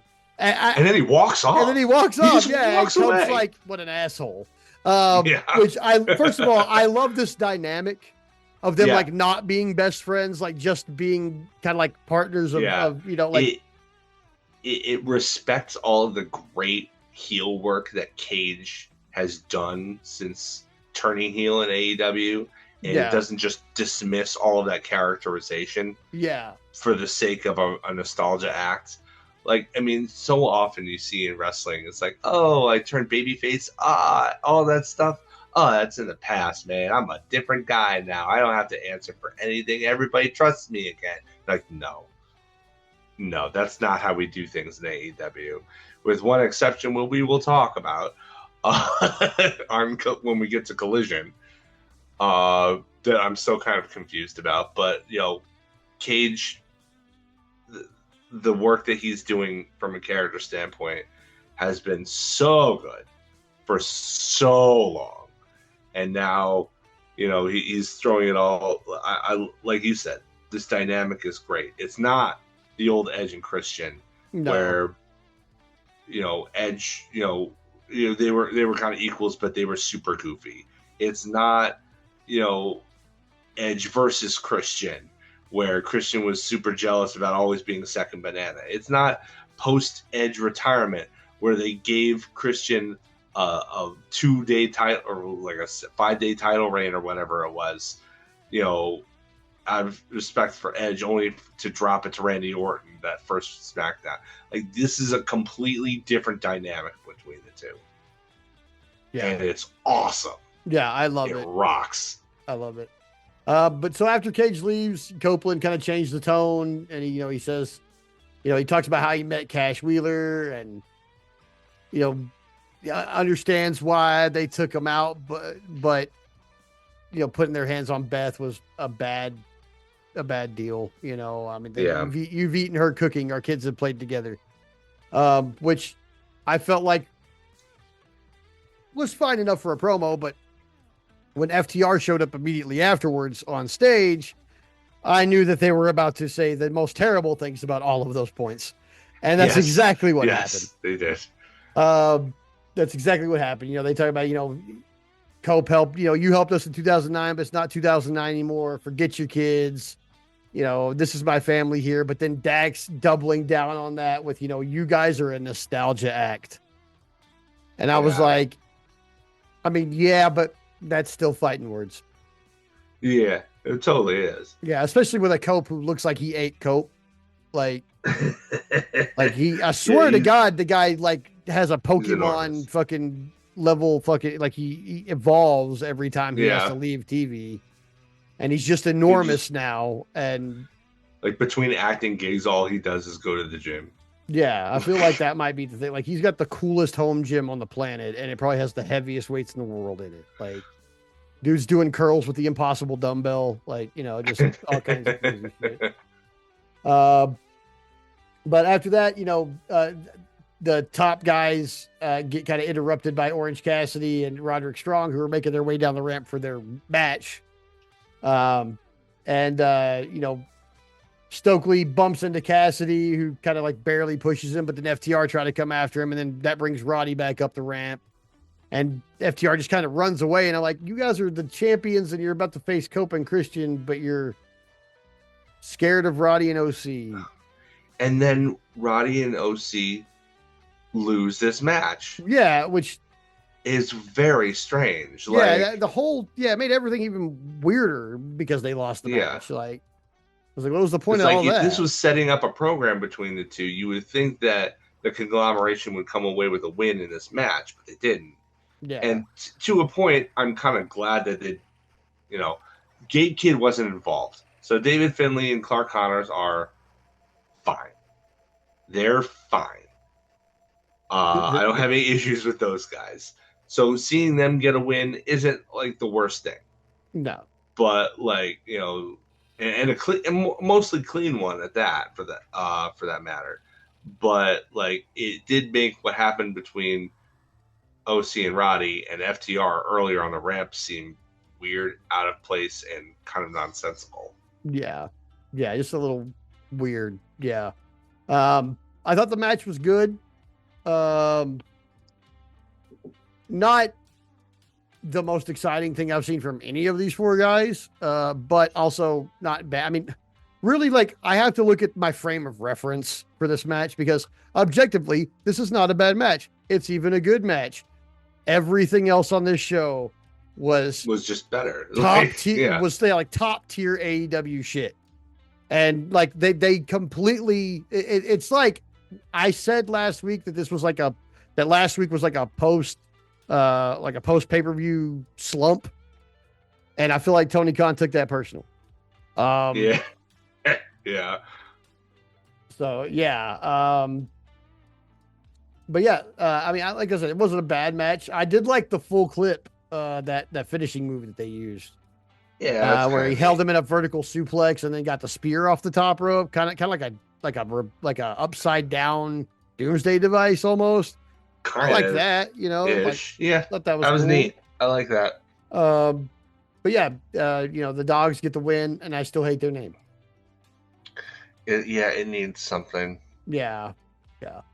After that, we've got Divine Dominion addressing the Babes of Wrath and, letting them know that, they're going to be sorry they asked for another shot. They tell Harley to go play with her puppets and stuff like that. And, but they've got, I believe the match is on Collision. Yes. And then, but yeah, I mean, this promo actually read the faces are about to win again. And we'll talk about that later. Because there's a lot to unpack there. Yeah. After that, we've got Kyle Fletcher and Takeshita backstage. And Fletcher just trying to make amends. Yeah, they make up. I was so happy. And I know it's going to be short-lived and somebody's probably going to... I know I'm going to get my heart broken. I'm priming myself for it. I'm just like, I feel this coming. I don't think they want to turn Fletcher babyface, and the way to keep him a heel is for him to turn on Cinnabon. So, I'm not looking forward to it. I'm dreading that moment because I'm going to be so sad for Cinnabon. Now we had after that we had the women's AEW Women's World Championship match between Tekla and Mina Shirakawa, and another match I thought should have been the main event until the main event came. Because even like seeing the main event on paper, I was like, no. Yeah. But like and seeing this match come up before, I was like, what? But we'll talk about that. Yeah, that said, I mean, these two had great chemistry with one another. I mean, having worked with each other in Stardom probably helped a lot with that. Yeah. Mina looked actually really, really strong against Tekla. Tekla was it was far more of a Mina-centered match, really. Like, Tekla took a kicking for like the first 5 minutes of the match until right before the commercial break. Like, it was not back and forth. It was Tekla getting her ass handed to her by Mina. But yeah, we talked about the finish earlier. New heel gimmick for Tekla with the brass knuckle duster, and like you said, she did a fantastic job of just ham sandwiching up the fact that she was trying to hide it from the referee after the fact. And she was really high. Yeah, it was so Jerry Lawler. Yeah, like it was so old school very Memphis. Lawler. It was so Memphis. It was great. Yeah, she was like hamming it up, like just totally, stupid poses and all that, trying to keep that hand on the other side of the referee. But then here comes her minions, and this is where I call Julia Hart a gangster, because she just immediately like grabs her hand, grabs those fucking brass knuckles, and like stumps them down the back of her pants. Yep. To hide them. And I'm like, there's the gangster right there out of the group. Yep. Julia Hart's the gangster. Julia Hart's the one you want if you're about to get searched by the police. And you know why that is? Because she's a cheerleader and they're gangs. Cheerleaders, that's a gang. That's a gang right there. Yeah. I've known cheerleaders. You can't tell me that your local team that you went to high school with, that they're not a gang, because they're a gang. Like, cheerleaders are probably the one other industry, like with teams and athletes, that they work as hurt as pro wrestlers do. Because that shit is fucking dangerous. Agree with you. That shit is fucking dangerous. For those of you for those of you who don't know, a quick story about Aaron. I used to be a base for a cheerleading team in college, and I've only gone to physical college once in my life. When I first got out of the military, I went to college for a couple semesters at the local college where I come from, and I wanted to be in sports, but by the time I started school, the baseball team had already like done tryouts and everything, and I was a good hitter, but I wanted to do something, and they're like, cheerleading doesn't have like a tryout phase. Like, they need people like you, because I was a short, stout, strong guy who could pick up all these little ladies. And they were like, throw them up in the air. Yeah. They always need somebody like you to do that. And I'm like, oh, that's great. Cool. I get to, hang out with cheerleaders all day. That's fucking awesome. Like, young, fucking fresh out of the army, me thought this was a stellar idea. And it was. But yeah, like, I mean, when you see a girl like come in and they're like, oh, she's top of the pyramid, and she's got like a full leg brace on, and then she takes that thing off to practice, and then immediately puts it back on. She's like, my leg hurts, like what? Like, I have seen wrestlers with a full leg brace go, hey, I can't work. Yeah. So I will suffer no cheerleader slander whatsoever. None at all. And it's mostly because I have seen how hard those, like, almost physically, like, they're like basically almost not there. They're so little in some cases, but are the toughest fucking people I've ever met in my fucking life. I know dudes in basic training who could not do the shit that they do. And so, yeah, I mean, like, I did that for a little bit, and I got to see firsthand the kind of injuries that they suffer. And like the fact, like, the first time I walked in, they were like, oh yeah, you're going to do some lifting exercises. And I was like, cool. But we were on a racquetball court with no mats. And I was like, you mean I'm going to lift on this floor? And if I drop them, what? You better not drop them. What do you mean I better not do? You better get a blue mat in this motherfucker, like, but no, that was not in the fucking books. Like, I spent my first fucking, I almost didn't want to volunteer for any holds because like my hands were sweaty because I was nervous about like, not because I was in a room full of hot women. I was fucking nervous that I was going to drop one of these poor girls. Yeah. And hurt somebody on the concrete. On a racquetball court floor, which is like a basketball floor, basically. And I'm like, I don't want to hurt any of these people. And I was brand new. And then I had the other base guys going like, dude, it's way easier than you think. We actually have the easiest job. You just got to pick shit up. And I'm like, pick things up and put them down. Yeah, pick things up and put them down. Yeah. Like, so, yeah. So Julia Hart, total gangster. Total gangster. And if that's because she came from the world of cheerleading, I am not in any form of objection. Question, now that you've shared that story. So in 2006, when they debuted the Spirit Squad, Yeah, was your issue with them that they just didn't commit to the bit as much as they should 100%. have? 100%. Like, to me, like that's the most, to me, like that gimmick is 100% winning heel gimmick, because everybody hates, present company excluded, but everybody hates male cheerleaders, right? Mostly, yeah. Especially 20 years ago, you and I aren't as enlightened. Oh, We, I definitely got called the F slur a lot yeah, for I being a bet you did. base. Oh, I Sucks. did. I did. It But sucked bad. but winning heel gimmick, right? Oh, 100%, 100%. Yeah. People, yeah. 100% chance to be booed. But the reason they got sent back to OVW in a dumpster wasn't because the gimmick sucked. It's because nobody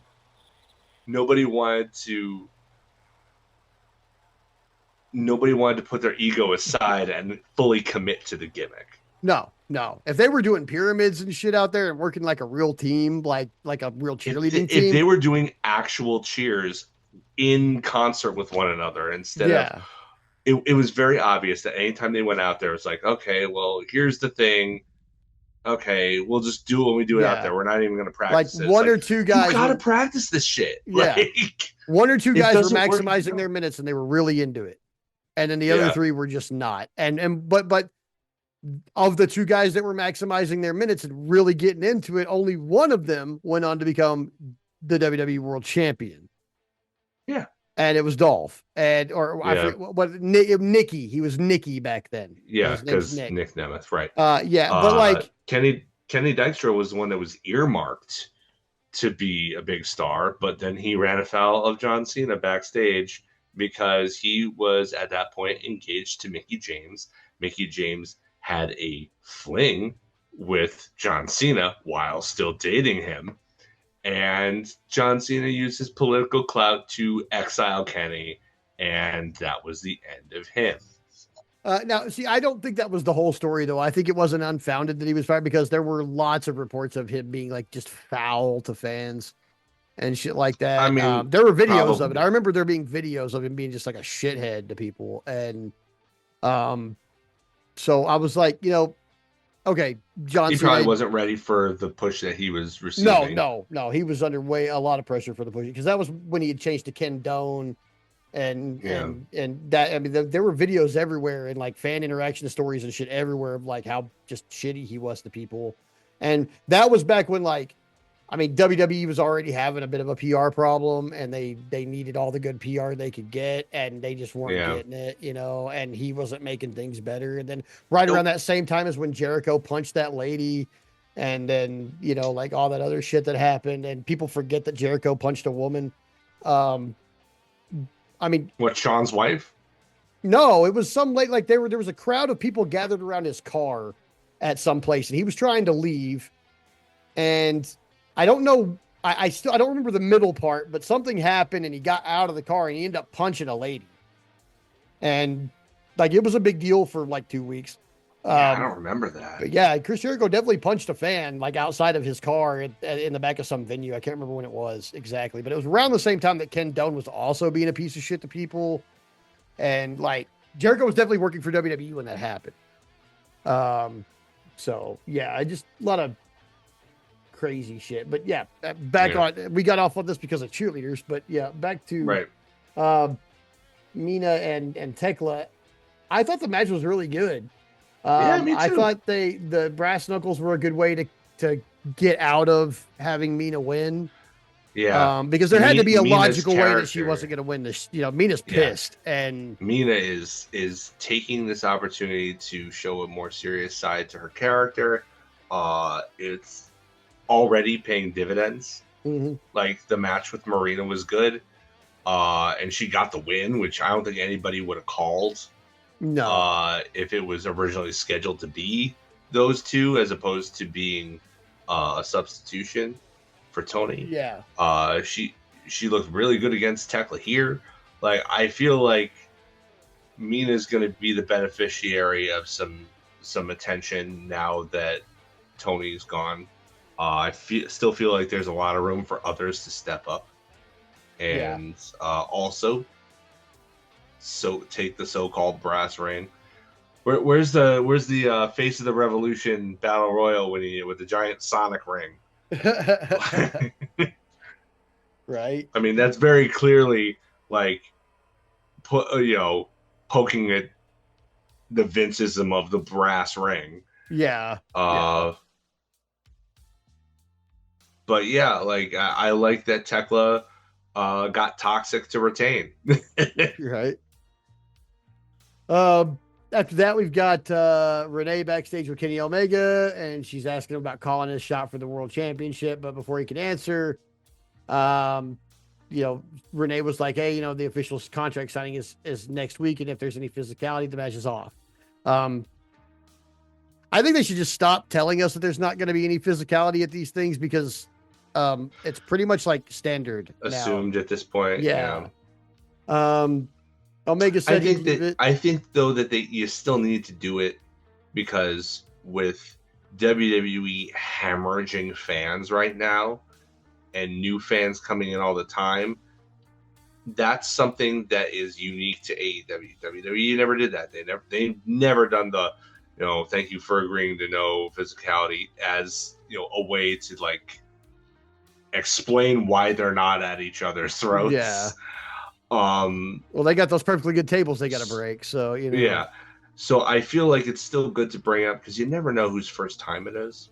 Yeah, watching the show, Yeah, but but this becomes the most Canadian promo ever, pretty quickly.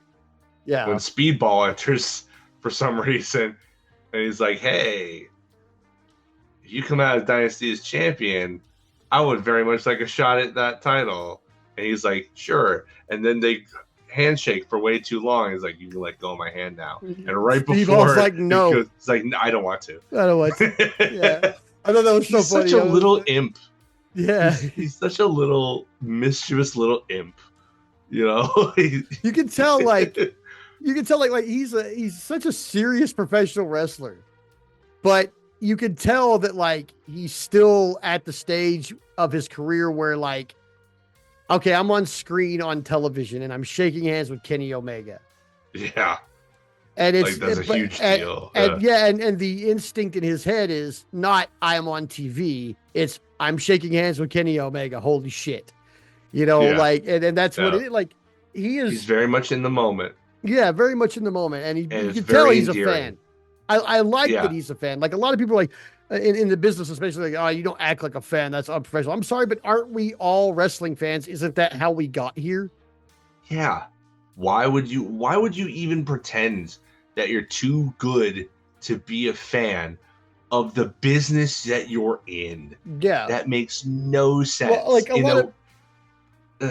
a lot of people backstage, like there are definitely people that I have worked with whose opinion I probably don't give a fucking single shit about, just based on this thing, that know that I do this and don't listen to us because I shouldn't be doing this as somebody who's been in the business and who knows the ins and outs of the business.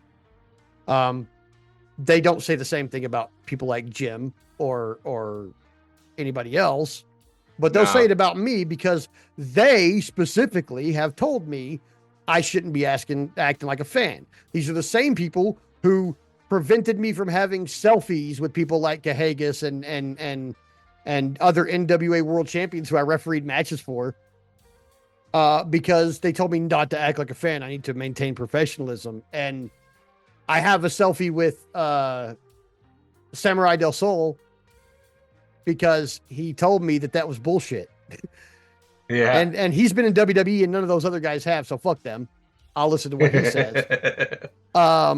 But he did a good lucha thing. It bothers me that people are like, you shouldn't act like a fan, because I made that point a long time ago. We all are wrestling fans. This is how, like, would you even be involved in this business if you're not a fan of wrestling? Like, the people who get involved in this why business, you would. Yeah, why would you? And they're like, well, there's a difference between us and the people who pay for tickets. Not really. Not really. No. Because like you just I'm sorry, but you're not going to tell me that like I can't still be a fan of professional wrestling and give my opinion on matches and stuff like that when I'm a fan, or as a fan, when I'm in the business. When in the business, if you come backstage after your match and I was back there watching you on the monitor, you're going to ask me what I thought about your match. And if it's shit, I'm going to fucking tell you so. And I'm really well known for that. because I did talk shit on somebody's match at the beginning of my career. I had refereed the match. It was a fucking shit show match. And I was explaining to someone that I thought that it was a shit show match. And the person, one of the people in the match was standing like right behind me while I was saying all that shit.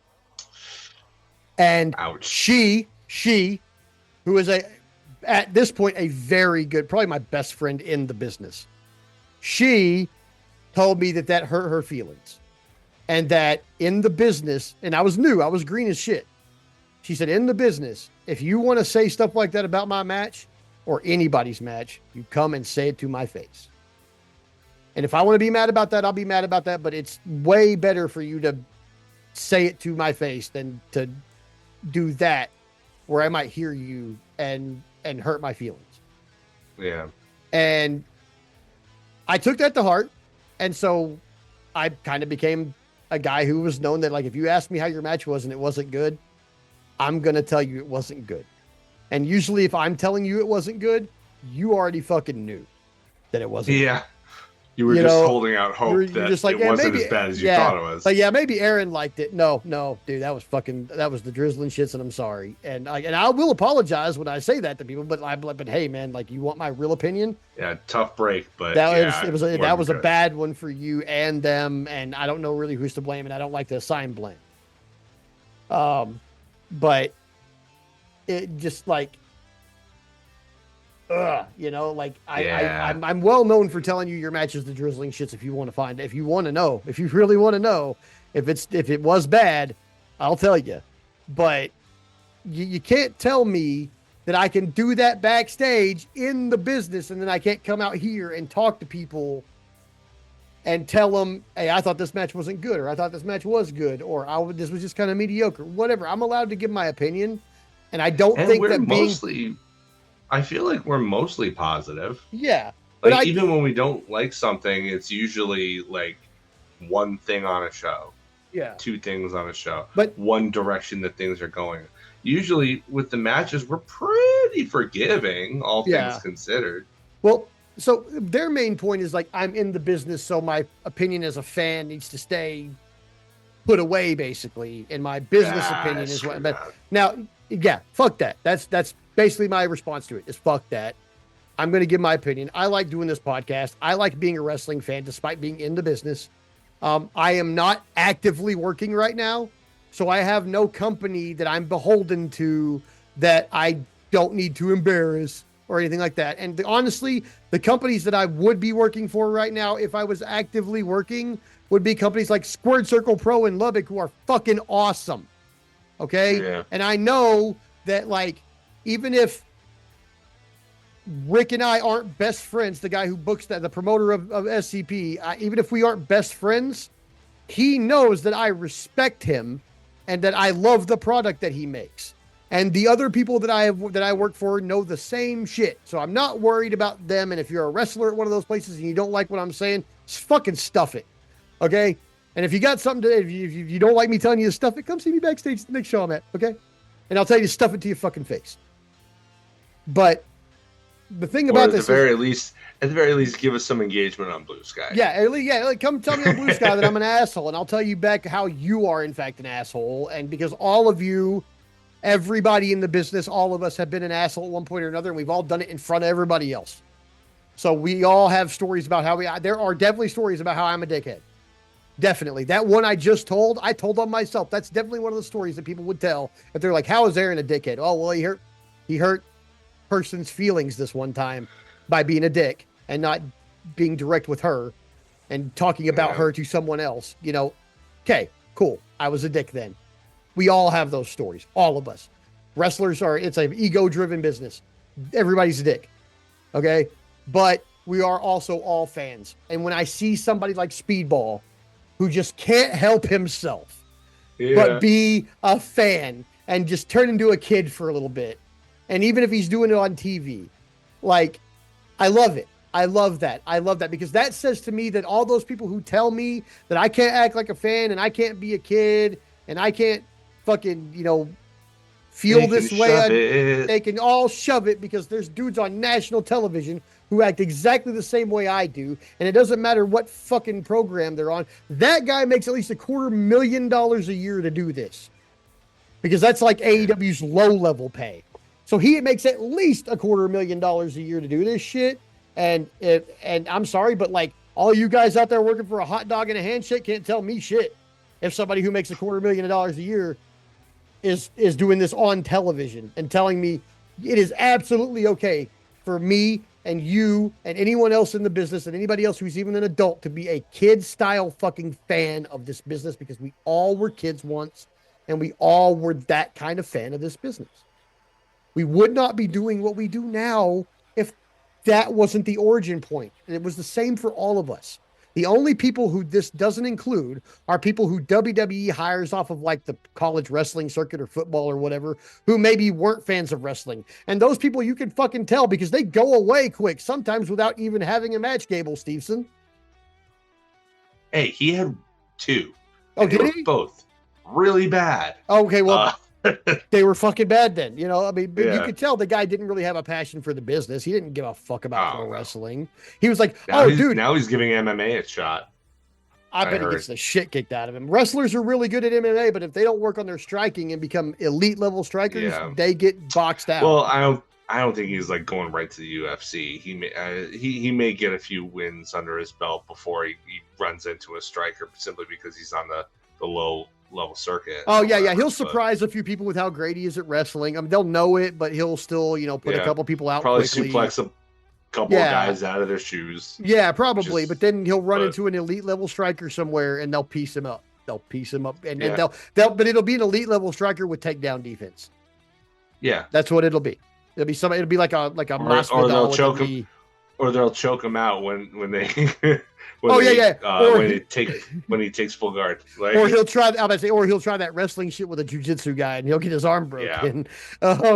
Which hey guys who do collegiate and college wrestling and stuff like that, I'm not hating on y'all at all. Disciplines. I have never met a football player who could whoop a wrestler's ass. Okay, but I've also never met a wrestler who could just, go into MMA and immediately be fantastic at it. When the guys who you're fighting know what you do. Like they know what your number one skill is, so they're going to exploit it. A couple of guys, maybe exceptions like Daniel Cormier or somebody like that. Yeah, but I mean, Stevenson has an opportunity to be a guy like that, but you look at Cormier like that elite level wrestler, Randy Couture elite level wrestler, but Randy Couture is one of those special occasions like I was talking about. Like he was an elite level wrestler and then became an elite level striker too. Yeah. And that made him fucking dangerous. And that's the kind of guy. You look at his record by the time he retired, and it is far more even than you think it is. Oh yeah. That's all like that's mostly late career losses, that he took because he was already past his 40s and coming back to fight because he was the only guy who could draw any fucking money at the time. Like him and Liddell were like the only fight that could draw money for years. Because nobody gave a shit otherwise. So,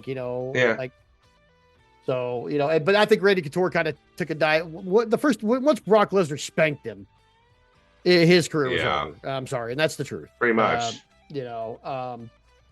Anyway, back to Dynamite. After our Canadian fucking amazing Canadian exchange here that got us off on that whole tangent, we got Ricochet, who feels screwed out of the AEW National Championship because, of course, he does. He's a heel. They always feel like they've been screwed. Yep. The fact that he could not, in a pre-tape, figure out a good descriptor for Bishop Khan kind of weirds me out a little bit because, like, you could say this big motherfucker over here to Toa Leona, but you can't look at Bishop Khan and be like, the human brick shithouse. Yeah, this G.I. Joe, the fucking Predator in human form. I could come up with a million descriptors just by thinking of the way that guy looks, and that is the human brick shithouse. Okay, like that. What he is? You know what they should do? I mean, I know that they're partnered with Warner Brothers Discovery, but you could probably still get away with it if you only did it once.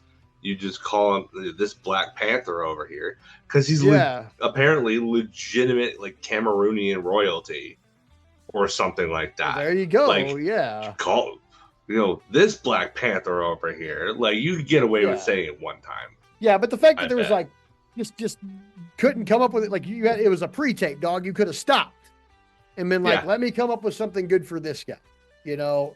But no, Yeah. we just go, I don't even know what to say about him. You should. You do promos for a living, dog. Yeah, Like- it's like he was giving like real like. I think he was trying to be like, this guy's wild card. I don't know about him. Like he's freaking what's his face on It's Always Sunny. Oh, Yeah, I'm that- a wild card. Yeah. Like I don't know if that's really the route you want to go with Bishop Khan, but okay. If you Block want the to go wind, 'cause down I'm that gonna light road, up you this can try it. bone. You know? Yeah. I mean, I just feel like there could have been a better descriptor. You do promos for a living, dog. And the way if he was trying to out him as a wild card, it didn't really play off that way. It just played off like Yeah, he just no. didn't know what to say. And Yeah. so this is probably my low point of the show right here. And that includes And the even then, 2-minute speedball match. eh, It still wasn't that bad. The it's promo not wasn't really that bad. egregious. It was just this one thing that I was like, really? It's a pre-tape and you didn't. Okay, hold on. Let me, Yeah. you know. But the fact that like it's something that I've not seen anybody else say anything about, like that speaks to the level of how not egregious it was. Yeah. It's like I'm in the it's like a business. personal nitpick. I'm a nitpicker. I am. And I Yeah. nitpick like, okay, like, look, you might people might compare me a little bit to Jim. Okay. First of all, I'm not going to take any offense to that if you compare me to one of the greatest wrestling managers of all time. Okay. With that encyclopedia knowledge. knowledge. Like fuck he Dave has. Meltzer. The greatest wrestling historian alive is Jim Cornette. Okay. Period. That guy, because of his And he lack has a of cleaner drug, room too. yeah, cleaner room, and his lack of drug use makes him like I'm pretty sure Dave Meltzer probably smokes weed or something. Jim has the sharpest fine. mind in the wrestling business, and that's not me saying he's the best booker or anything crazy like that, because that's not true. It's because he did not fall into any of the trappings that anybody else in the wrestling business fell into, and his mind is still clear, and he still remembers Yeah. the shit that he did. And that makes him Not an to mention invaluable resource. decades worth of volumes of wrestling lore that other people did. Yeah, yeah, like he basically. I love like, hearing his stories. Yeah, his story. yeah. I could listen all day to his stories Yeah. and the way that he tells them. He's an excellent storyteller. I just don't like his Yeah. opinions Now- more often now- than not. Now, if you want to compare my nitpickiness to his as far as AEW goes, okay, that's fair. That's fair. I do nitpick on certain things, but that's because as we've already discussed at length in this episode, I'm in the business. I see things that other people do not see when they're presented with this product because I have been taught the inner workings of said product. Right. So Right. yeah, I'll nitpick a little bit, but there's one way in which he and I differ in a very key way. That is, I do not hate AEW and I do not hate Tony Khan. I do not have any Yeah. ill will towards them whatsoever, and I believe the wrestling on AEW is actually the best wrestling on the planet. So if you want to compare me to him, cool. You just have to understand that key difference where I am coming from a place It's a of pretty big love. difference. It is a big difference, but I am coming from a place of love when I nitpick these things Yeah. because, well, honestly, bro, you're making at least $250,000 a year to do this. You're on television. A little more effort would probably be warranted, just a little, and that's just, but maybe that's just me because of my position, my unique position in this, journalism, podcasting, wrestling world that we're part of. Maybe I'm in a unique, so I nitpick things like that. But I mean, if that's just me, cool. That's just me. Nobody has to share my opinions. Everything is subjective and objective, depending. And in wrestling, it's all what you like. It doesn't matter what I like. What do you like? Yeah. Like what you like. If we don't share the same opinion, fine. Give this podcast 30 minutes, and I probably will come across an opinion that I have that we do share. Very You likely. know, very likely because we are positive about this shit. We love AEW. We don't watch it every week to hate on it. Not at all. When I say this was the low point in the show, it's not that much. It's That's not that it even was that low. It's not even that it was low. It's that this show was so fucking stellar that like how do you pick what the worst thing is out of all the good shit that's happening? Like, okay, I'm sorry. I had one thing to nitpick in this promo, and that for some reason, the one nitpick makes it the one thing that I didn't really like on the show. And everything else was so fucking great. Like, I mean, sorry, like it's almost logical to me. If it's not to you, okay, cool. It's your opinion. And everybody's allowed to have theirs, and I'm never gonna, begrudge anyone for it.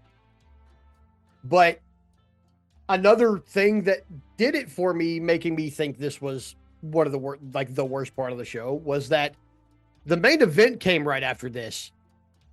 Yeah. And it was Roosh versus Darby Allin. And what a weird stipulation. No countouts. No countouts. But I mean, they definitely got the most out of it. I will say this right now. And I'm pretty sure I've already said this once this show, but it bears repeating. Somebody on commentary said Darby Allin can take a shitload of punishment, and Roosh took that shit personally.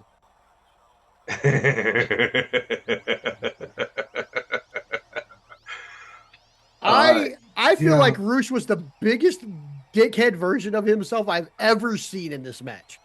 He just it's like Darby Allin is his dream opponent because he's in there as a sadist going against the biggest masochist in the company. Oh yeah.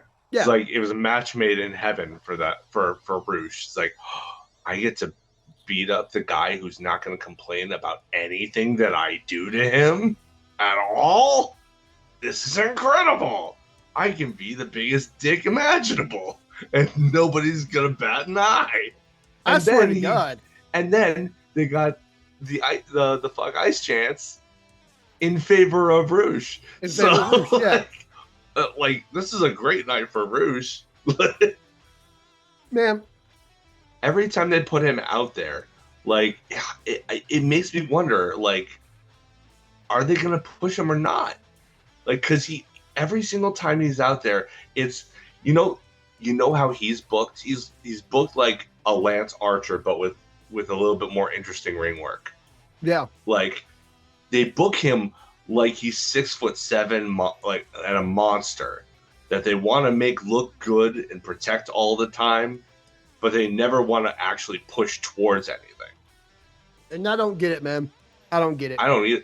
I mean, don't get me wrong. Like, Roosh, I'm pretty sure that he's just a bad dude who likes to beat guys up. Okay, like there is an aspect to that, but I really, really like the aggression that he does show. Like, it sets him apart.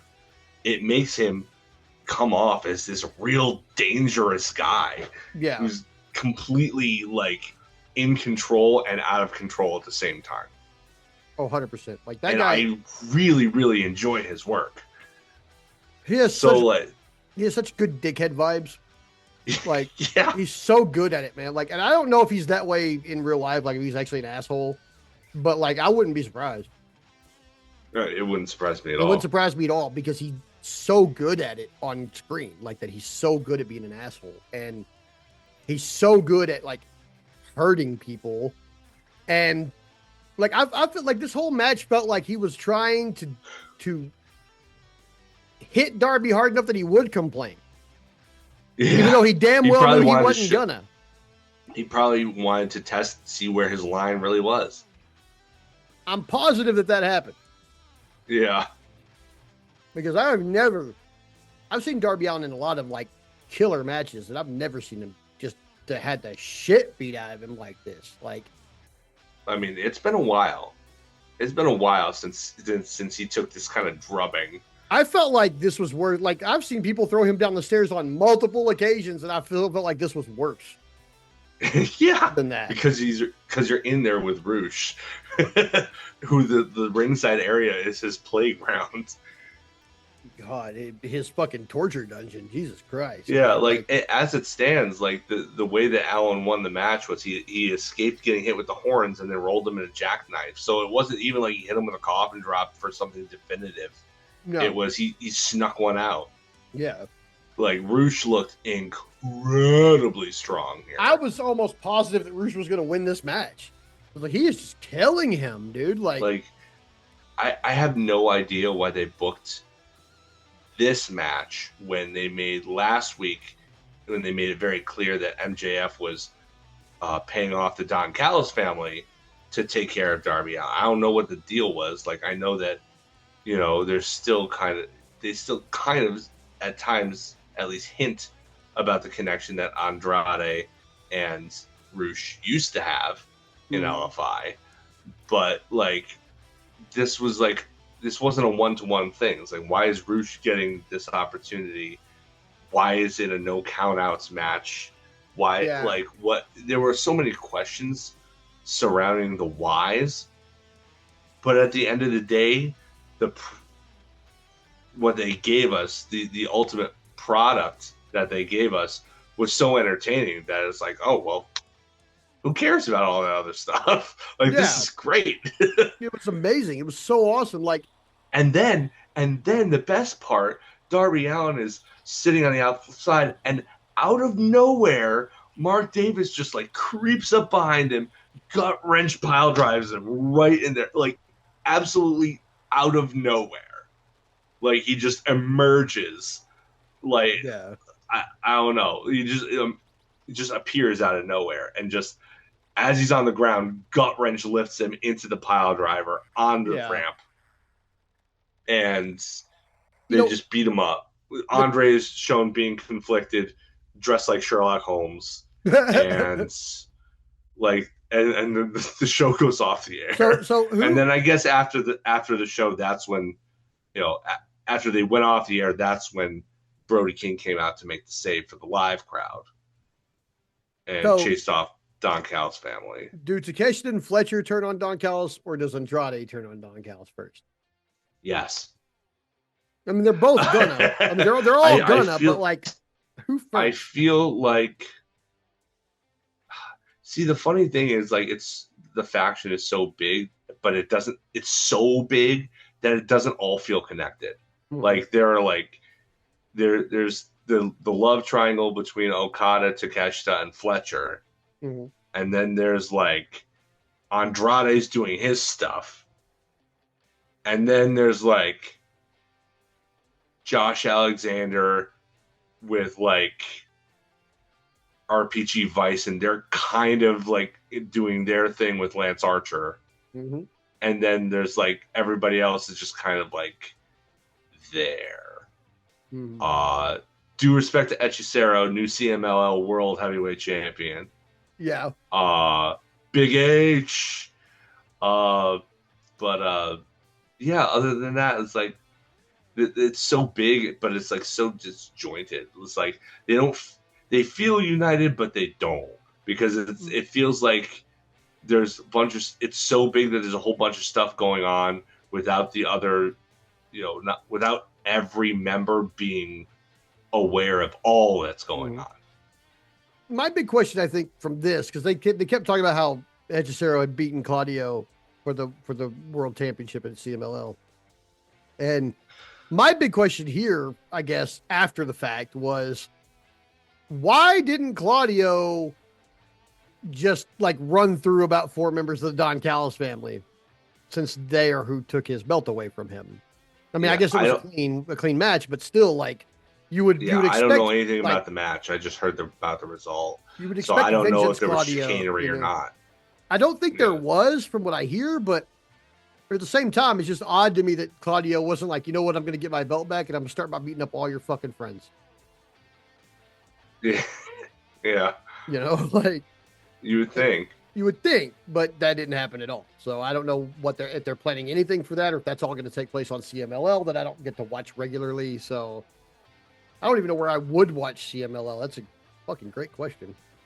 I'm pretty sure there are some Blue Sky Mutuals that we could probably ask. Yeah, but there are. in any case, that was Dynamite. So Mhm. we'll try and go a little quicker through Collision because we talked at length. Yeah. Uh, Collision is from Cedar Rapids, Iowa. So it was a live show this week. Started out hot with Women's World Tag Team Championship defense. Divine Dominion took on Babes of Wrath in a much better, much longer, much more satisfying match than the match that Divine Dominion actually won to win the belts in the first place. Much more back and forth. Harley, holy cow, Harley was on fire in this match. She looked fantastic, continues to improve by leaps and bounds. God, she's going to be such an important staple of this company for years to come. You know, the other two I'm so proud of her. The other two people on my most improved list this week were in this match. It was Megan and Harley. Yeah. And I still gave it to Zeta Steel, despite those two turning in a great performance in this match. I think Alina's still behind a little bit, but she just hasn't. It's just the reps and the time. It's just the reps and the time. Yeah. But this was way better than the title match. Way better than the title match. Yeah, than on the pay-per-view for sure. Yeah. The pay-per-view was not that match just wasn't very good, I didn't think. But this was way better. I really enjoyed it. Yeah, it was nice. It was back and forth. Everybody got a chance to shine here. Harley looked. I mean, she looked. There was at one point where she was just taking on both of the Amazons by herself.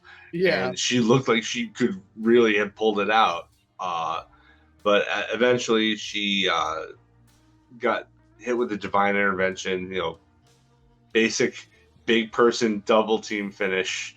Yeah. They need something more cooler. But yeah, they get the divine intervention for the win. And then later on, they would do a breakup angle. Basically, Willow's going to go and focus on being TBS champion, and Harley is going to go back to singles and work on her goals there. So, but it's an amicable split, which is you don't see all that often. That shit hurt my feelings. Yeah. But Harley actually nobody turned on anybody. Harley actually breaking at the end really stuck the knife in me, man. Yeah. It really did. And my wife, this shit upset my wife. World for Harley. It was tough to watch. It was. This shit in the best way, pissed my wife off. Yeah. And I understand that she gets pissed off when her feelings get hurt. So yeah, she was fucking mad. And I was like, oh man, this really hurt her feelings. Like my wife's a big Willow fan. She really likes the Babes of Wrath. Like she's got one. How can you not? My wife has all of one T-shirt with a wrestler on it, and it's Willow. Yay. So she loves the Babes of Wrath. She hated this, and that was my. Tell her to smile anyway. Not if I don't want to get hit. It's what Willow would want. But she is. Yeah, she was upset by this, and that's kind of what let me really know, this is, it's not just me that is going to be upset by this.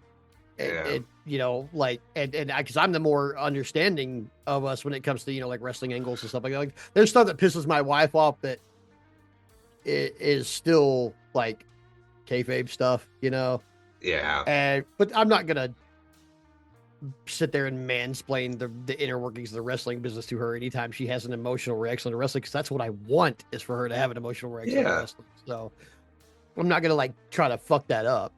But at the same time, this pissed her off. It really hurt her fucking feelings. And my wife is a really good indicator for me of what your average outside the business fan, people who aren't terminally online and stuff like that, the average fan would think. And yeah, this was painful. Especially when Harley broke at the end. Like that shit Yeah. fucking just squeezed my heart, man. It hurt me so bad. I was just like, oh Sucked, right? no.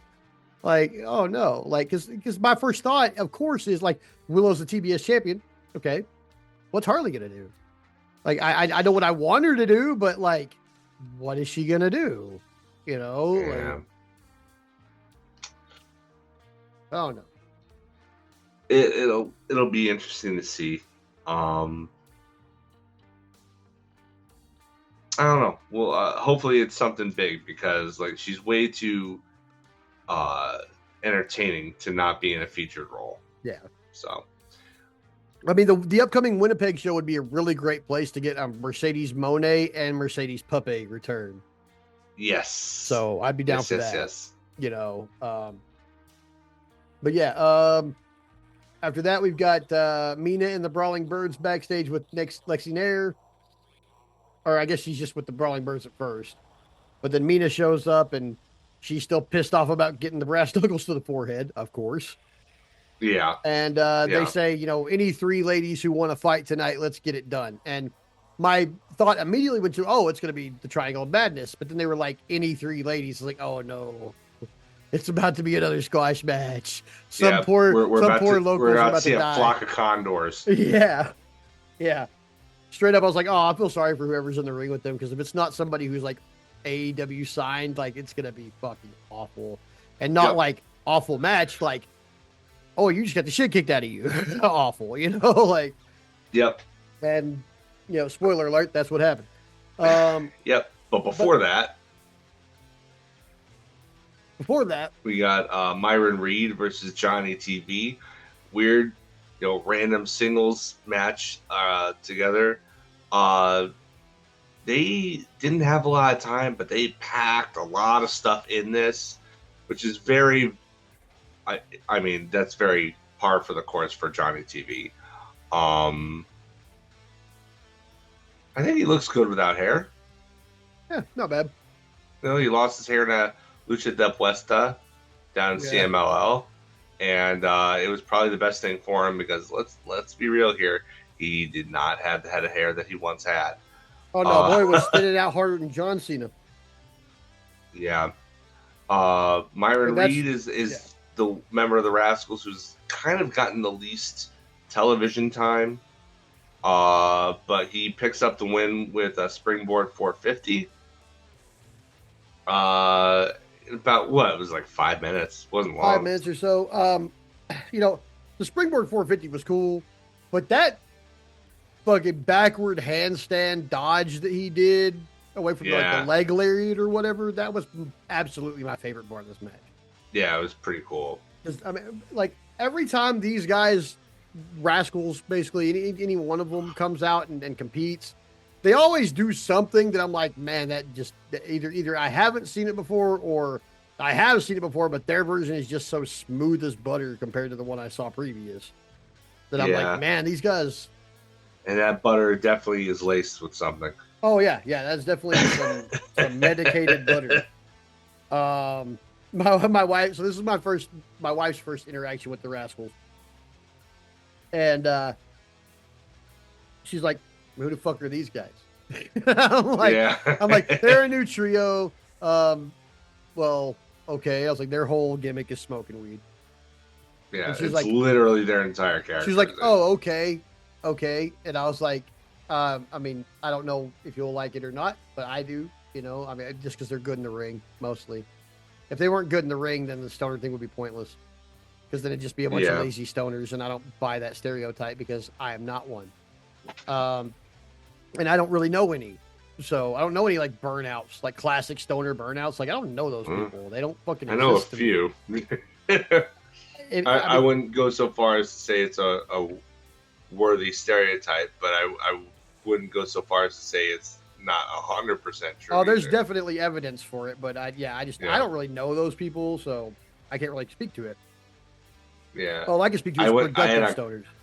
I had a roommate for one semester in college who was just complete burnout, and it's just like the whole room, it smelled like pot all the time. It was like my girlfriend and I were like, she couldn't stand it, and I'm like, I'm just gonna hang out with her. I remember one time when I was thick, and I remember Nelson going down to the creek 10 times that day.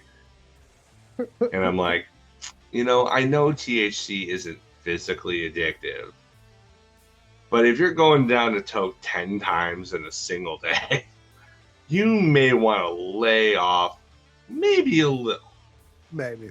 Yeah. Maybe a little. You might think that you may not physically need it, but you might think you physically need it. Yeah. His poetry was terrible too. Oh, that's not surprising. But yeah, so Myron Reed gets the win. Pretty good match, but short. After that, we've got the Death Riders. We got Daniel Garcia basically talking down the camera at a private party. Saying that things have changed. Have you changed? Are you forged in fire? Blah blah blah. Like Daniel Garcia thinks he has some kind of monopoly on bettering himself because he's. What the funniest thing about this is that ever since joining the Death Riders, Danny Garcia has a really, really, really good record in tags and almost an abysmal record in singles. Mm-hmm. Like that one match that he won a few weeks ago against, who was it? It was Ciampa. Mm-hmm. It was like that came out of nowhere. I remember we were both surprised, because, and you know why? It wasn't just because Ciampa was new and he was rebounding off the TNT title loss. It was because we didn't expect Danny Garcia to get a singles win, because we are not conditioned to think of him as a singles winner anymore, but just a tag winner. Yeah. So I don't know if Danny really has a leg to stand on here when it comes to talking about, I'm forged in the fire of success. And it's like, are you? There's an asterisk there. I need Daddy Magic to come back right now and be like, so about just dress him down about the winning, huh? Yeah. About that winning that you were talking about. You didn't want to hang out with losers anymore, but here you are 2-10 in singles. Yeah. So I don't see it. When you were hanging with me, you were the TNT champion. What happened there? Mm-hmm. Right. You're hanging with them. Where's your belt? No belt. Bro. No belt. All you did was give me a beat down that made people more sympathetic towards me. Yeah. And that's pretty much all you've done. And he'll be like, I beat Champ. Yeah, but not for the TNT title. Yeah. So it doesn't even matter. Right. Of course, Matt Menard would be way more animated than I am, but but and still, he was justified at this point in saying that. For some reason, he's a guy from Quebec that sounds like he's from New York. I still don't know how that works. Me neither. I really don't.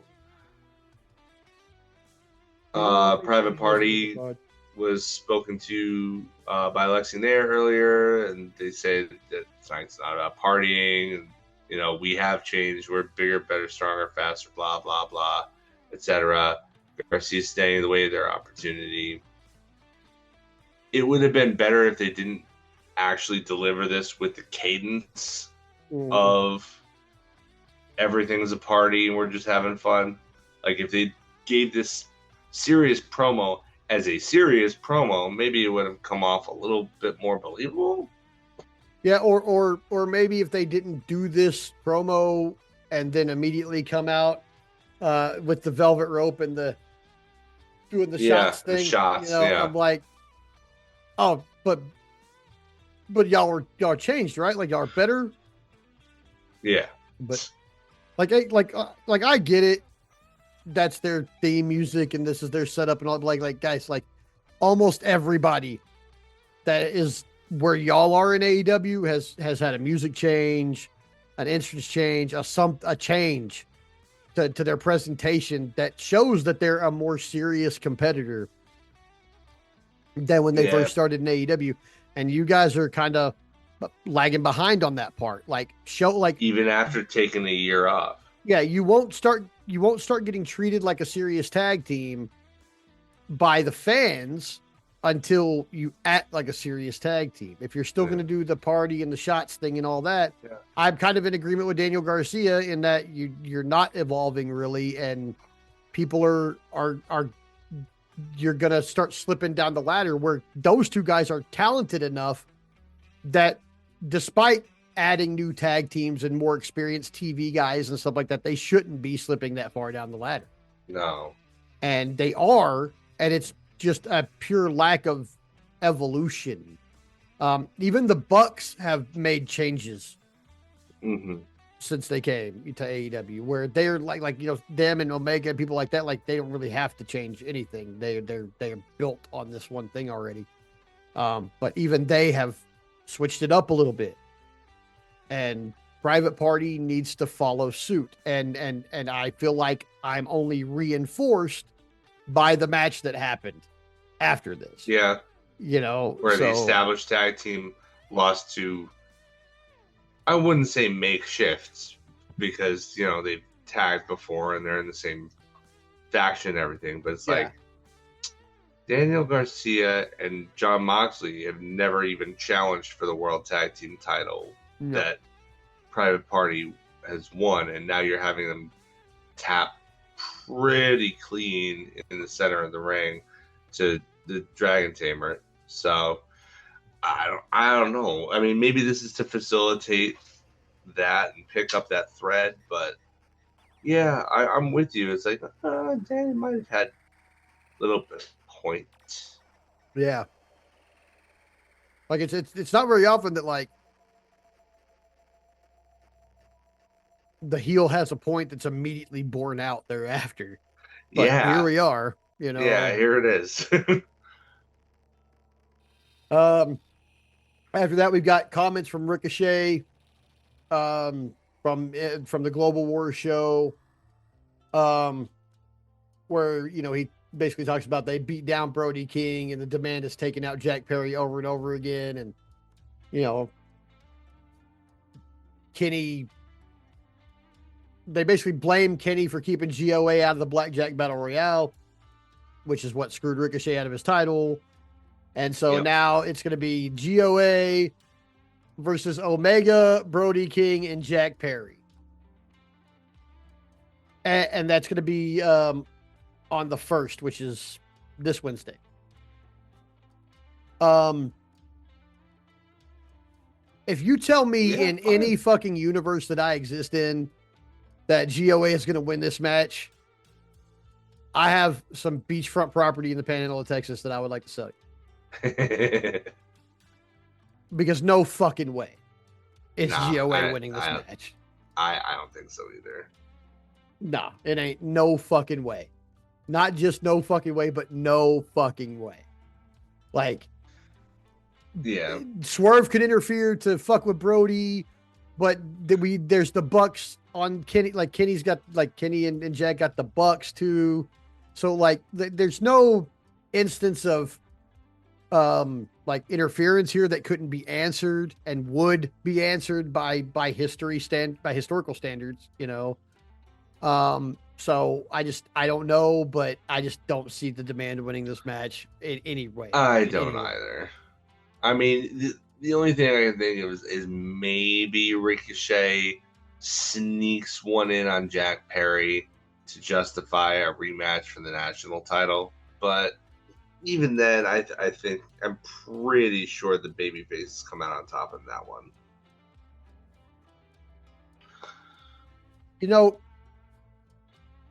I just don't think.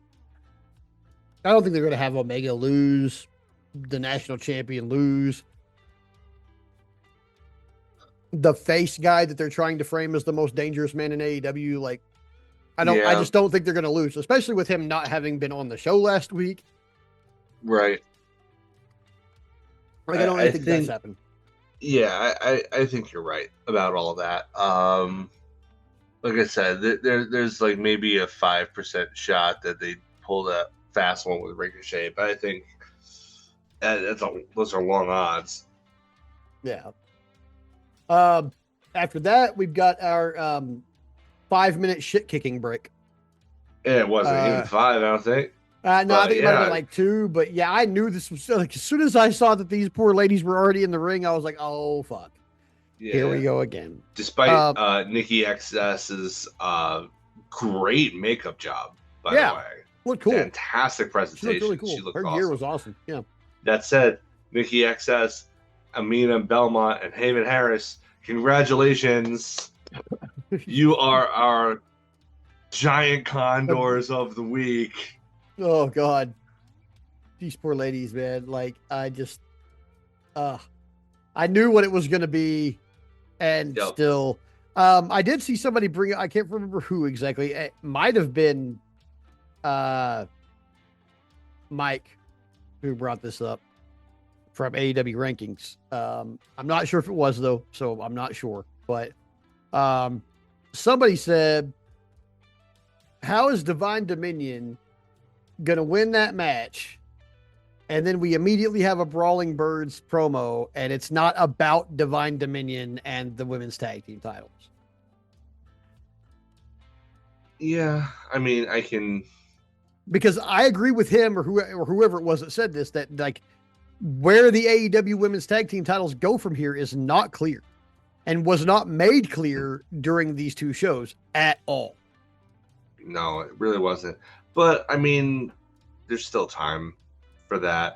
I mean, the Brawling Birds taking Mina Shirakawa under their wing or whatever. I mean, it's yes, that was on purpose. You know, maybe it'll lead to some cool stuff. Honestly, I still am perplexed by this whole flowers angle because you know there was several weeks ago somebody sent her flowers and it never was determined who it was, and Mina was kind of like okay, whatever. Now they were waiting for her at the ring the first time, I think, and now she's coming out. She's not even doing her dance or whatever for her entrance because she's just acting like she's so peeved. But she comes out with the flowers and she's like, who's doing this? And I'm like, I mean, I'd like to know. Yeah, I would. Are we gonna get that? It seems so half baked. It's almost like it was something that Mina came up with and that she's just pushing forward with, despite it not being in the creative plans to actually do anything about that. Maybe. Like that's the vibe that it gives off. I'm sure that I'm wrong. And yeah, I don't think they do anything without some purpose, kind of plan. But yeah. But like I don't like they're handling it very strangely. Yeah. They're not doing any backstage sketches. They're not doing anything. She's just coming out with flowers again, complaining about it. Like, okay, sure. Yeah. Either way, this was very short. Everybody gets their stuff in. 2 birds, 1 stone, and then Shirakawa locks in the figure 4 for the tap on. I believe it was Nikki XS. It was Nikki. Yeah, she took the bulk of the fucking heat here. Yeah. So yeah. After that, Hayter grabs a mic and they tell Shirakawa they love brawling with her and that neither of them had anything to do with what happened to Tony. Windsor said that what happened to Shirakawa against Tekla was a piss take. And here comes Tekla. Speak of the devil and she shall appear. And just out cools the fuck out of them because damn it, like it's almost impossible to get away from how much aura she has as like the smallest person I've ever seen in my life. And giving her the belt has only improved it. Yeah. Like some people get the title and they walk around with the belt and it doesn't really aid them in any way for their presentation or for their stock in the company or whatever. But they gave Tekla the belt and now she's walking around everywhere with it. She's acting like it's a bit of armor. Like it's she's her role is to be champion. Like Yeah. it's like that's like her role. Like that's what it comes off as. She is a champion, whether she has Yeah. the belt or not. She just happens to have one right now, and she's Right. running with it. I mean, it doesn't hurt that like now that she is champion, she's cutting a lot more promos. Yeah. Yeah. Like she's cutting a lot more. She's cut a lot more promos since winning the belt than before. Mm-hmm. So I think they've realized, oh wow, she's actually a good promo, huh? How about that? Despite Yeah. the fact that English is not her first language, No. like she happens to just be like a really, really good, complete professional wrestler Yeah. with a ton of aura. So Yeah. Tons of aura. Just unending cool. And yeah, that's gonna bite the heel thing in the ass eventually, but I'm okay with eventually, that. yeah. Uh, all Blah, right. blah, blah, blah, blah, blah, blah. All right. So after that, we've got Lexi Nair backstage with the Don Callis family, or some of them. She's got Kyle, Okada, and Mark Davis. She talks about how all three men had big matches tonight, and then she tried to ask about their relationship with MJF, but Fletcher was like, "I'm not a fan of that arrangement. No matter how much I like, watching Mark pile drive Darby Allin, I'm not a fan of all of this." And he doesn't want to talk about it because the focus should be bringing the world championship to the family. And Boy, did he jinx himself. yeah, oh god, yeah. Um, he talks about the trios titles and how they were taken away from the family by Jet Speed and Mystico, and that they also took away Josh Alexander, and so they're going for revenge now. Okada kind of jumps in. He says, I got to get revenge for myself and my Continental Classic loss. And, he saw Fletcher making peace with Takeshita and wanted to remind him about Proto Okada. And Fletcher kind of played along with him, which is probably going to piss off Takeshita again. Yeah. I was just like, what are we doing? We just like him and Takeshita just made up, and now he's back on TV with Okada being like, oh, yeah, we're the leaders, Yeah, like I mean, it's kind of tough to dispute the leader thing though when those are the guys who have the belts. Yeah. To be fair to Cinnabon, like Kono, it's get yourself a belt, son. Yeah. Belt yourself up, and do not bother bringing that New Japan the New Japan World Television Championship belt around. That ugly as sin thing does not deserve to be on television. Irony notwithstanding, it's one of the single most ugliest title belts I have ever seen in my entire life. That's fair. Leave it off my TV. I don't want to see it. Yeah. It makes puppies cry when it's on TV. So come on, don't make puppies cry. After that, we've got Tommaso Ciampa versus Ace Austin of the Bang Bang Gang. I feel like at this point, we may have like missed an opportunity to take advantage of Ace Austin being like a new guy and exciting and all that, because like he's still a really exciting wrestler.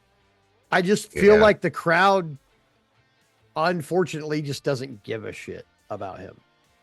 And I like him, and I feel like that's kind of the general consensus, is like he's liked, but yeah, but there's nothing sustained. He got brought in. He would take these. There were these like massive layoffs in between matches where Tony just didn't book him, even though he was right there waiting. Like he's never been allowed to amass any momentum, so people don't really. And he doesn't win matches a lot, so people aren't gonna care, especially when the focus is clearly on his opponent. Yeah. And especially here where like you see this match, you're like, there's no way Ciampa loses this match. And Yeah. it like I don't know. I kind of feel bad for the kid because he's super talented and Yeah. deserves way more than he's getting.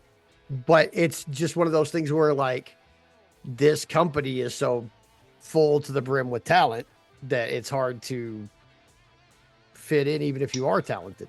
It's true. Like that's the trouble with a deep bench like that. So yeah, but I mean, there were some cool things in the match. I think my favorite part of the match actually happened really early on, where he kept Ace Austin kept low bridging Champa to outside the ring, and then eventually Champa just gets wise to it. He low bridges him, tries to low bridge him a third time, and he just stomps a mud hole in him. He's like, nope, Yeah. nope, not this time. Yeah. It's like that's storytelling 101. And that's I love this the kind of storyteller Champa is in the ring, because it's like he takes the things that should be obvious that people don't do, and it makes it like that spot. It's like, oh, why don't people get more wise to that? Like, Yeah. yeah, they should be. And he just makes it part of his match. It's like it puts over that he's a cerebral thinking man's wrestler, Yeah. because he learns immediately from his mistakes. Right.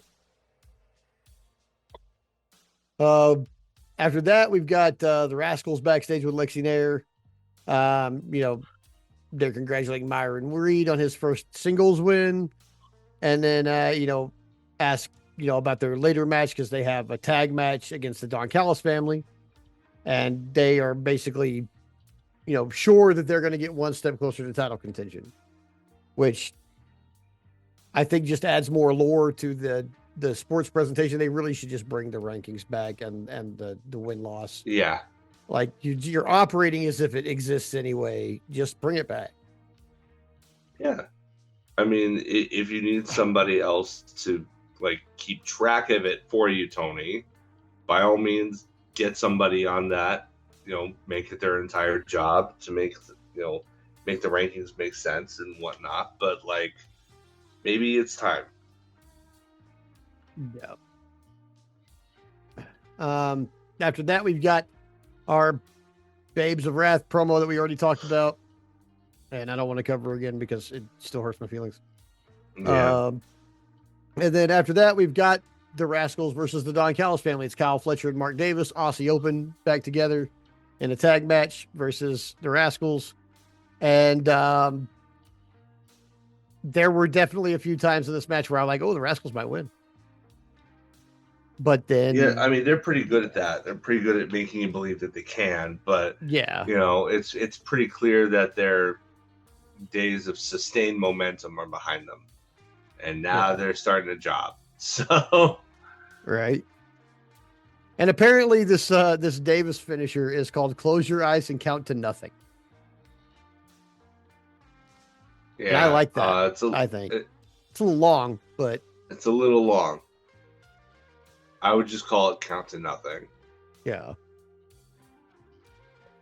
But yeah, it's I mean, I like that it's got a name at least now. Yeah, it's true. Mark Davis getting more and more worked in there. I don't know. I feel like the way they're having him right now, by the time Doyle gets back, he may not have a place. And that sucks. I mean, but yeah, maybe they'll have something for him.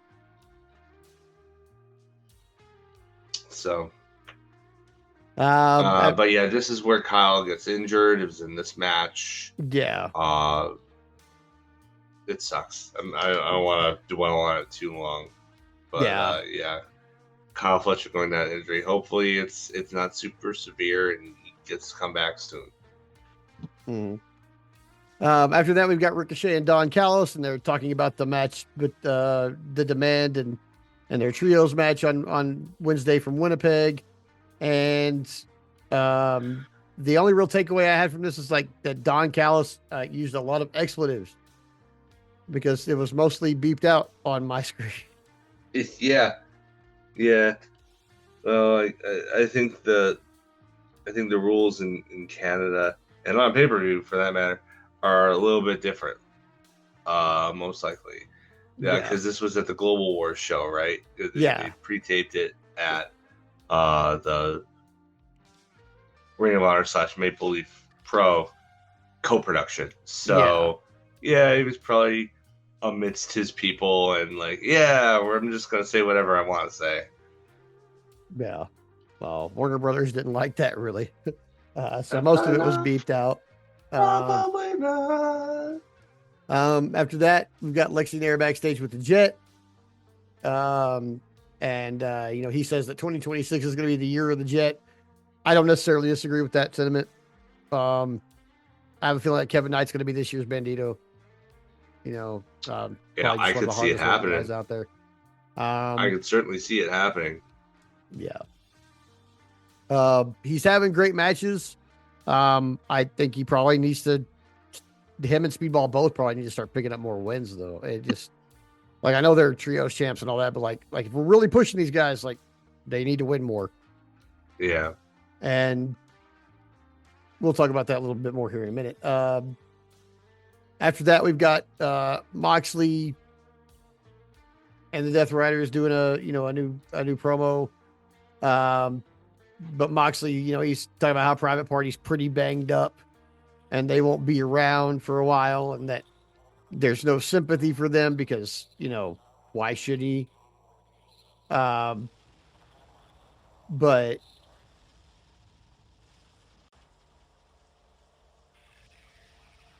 he basically says, he's not going to stand between someone and the consequences of their actions, like Will Ospreay, who got exactly what he asked for because he found himself in an unsanctioned cage match with a broken neck because no doctor would clear him. And he was like, what is he expecting to happen? Well, not that, actually, John. Probably not that. Yeah. I mean, he won the match. Yeah. Like he was part of the winning team of that match, and it was the aftermath that did the damage in kayfabe. So like, I don't know, John. Like, maybe get your story straight. Yeah, maybe. I don't know. I feel like there's a level of delusion that comes with Jon Moxley that maybe hasn't been fully revealed yet, but we have definitely seen sparks of. Yeah. Yeah. Like maybe this all ends because he just becomes completely delusional and the Death Riders leave him because they notice. Yeah. Possible. And then after that, we've got our main event, which is an AEW International Championship match between the champion, Kazuchika Okada, and the AEW World Trios Champion, Kevin Knight. Yep. And this was just as good as their Continental Classic match, if not better. This time Okada grabs the ropes to cheat to win, but like these two have just kind of surprising chemistry. Like you wouldn't necessarily, like, their styles are so different, just so different. But in this case, they are complementary, really. I like I said earlier, it's so cool to see the growth of people and them taking their opportunities that they're presenting and making the most of them and getting rewarded for doing so. It's really like it's kind of the conceit of like meritocracy, like at least in AEW, at least it kind of looks like a meritocracy. You make the most of your stuff, you get pushed up the card, you get featured more. It's not like, true. Oh, you got to pay your dues, kid. Oh, really? For 30 years? Right. Like, I got to pay my dues for 30 years while you sit at the top of the card and do nothing different for 30 years. Fuck that. Yeah. Fuck that. That shit always annoyed me. It always fucking annoyed me. It annoys me when people sit at the top spot forever. Even in indies, I'm like, get your old, like, why are you the top guy who gets all the world championship and national championship opportunities when NWA comes through and you're like fucking pushing 50 and barely able to move? Yeah. That kind of brings up, I don't know if you saw this, but did you see Chris Jericho trademarked the name or the term what was it? The cornerstone. The cornerstone. Yeah. And Raw, or not Raw, stupid. Dynamite is in Winnipeg Yeah. this coming Wednesday, I'm pretty Yeah. sure. It would shock me if I didn't see Jericho make a return. I'm fully expecting it. All the signs are there. I mean, I expect Jericho, maybe Mercedes Moné, because she is supposed, like, I guess, slotted to Monet lose will it. absolutely be there. Yeah, she's slotted to lose the championship, like, in Winnipeg the day before, like tomorrow, as we record this. So, yeah, I expect to see a few. Good for that promotion, by the way, that they can get away with having a show on a Tuesday night. The Mercedes Moné, that doesn't surprise me. Yeah. Woman's a draw. What She's can a you draw. say? Yeah, whatever else you want to say about her, she's a draw. Period. So, yeah, we'll see how that all goes on Wednesday, and see who comes back and where we kind of go from here as far as the dynasty card, because there's still plenty of matches that need to be made. Yeah, it's true. The three matches that have been made are all big, but we need to fill out this card a little bit more. Yeah, which means we need about 7 more. Yeah, well, I mean, they'll get there. Yeah. All right, well, I think there's only one thing left to do, isn't there? Yeah, I guess that's time to do like the pros do and call it in the ring. So, for Call It in the Ring, we had kind of an epiphany. And that as much as we've talked about, this one thing that Tony still has promised us, that still hasn't delivered on, that for all of our talk about wanting it, we could just book the damn thing ourselves. So, for your listening pleasure, we're going to present to you Aaron and Adam book Meat Madness, baby. Now, we're working under a couple of assumptions here. We're working under the assumption that the reason that it hasn't happened yet is because TK wants Wardlow to win it. So we're working under the assumption that Wardlow is going to win, because that's the only reason that he wanted to do it in the first place, is to give him some kind of trophy or whatever for the win. And for our booking of this purpose, because of how big it is, we're going to have it go down at All In Wembley. So because of that, we are assuming a lot of people that are going to be in this are going to be coming back from injuries. So when you hear those names, don't worry. We did kind of take into account that they would probably be back from injury, and we're not taking too much license. Yeah. There's one big exception, and you'll find that out. But yeah, so we thought this could go a couple of different ways, but ultimately the kind of match this is going to be, we settled on a modified version of the Casino Gauntlet match. We figured that, again, we're kind of obsessed with the idea of the Casino Gauntlet having 21 entrants, but never having gotten one where we got all 21 entrants in. Yeah. So in order to live up to that promise, that as yet unfulfilled promise of the match, we're going to make this a Casino Gauntlet match with the added twist that will guarantee that we get to 21 participants. And that being that this, as part of the Meat Madness thing, it's going to be elimination style. There are going to be 21 participants and 20 eliminations by pinfall or submission. And anything else is on the table. No rules, no countouts, no disqualifications.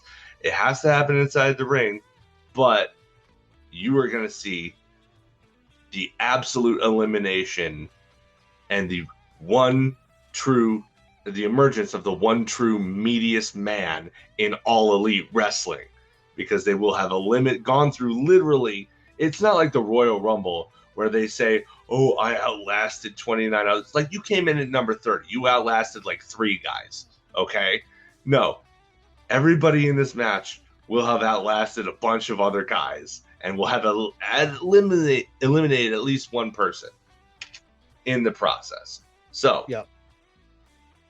number 1 entrant and number 2 entrant to kick things off. I figure this probably kicks off the show. Probably.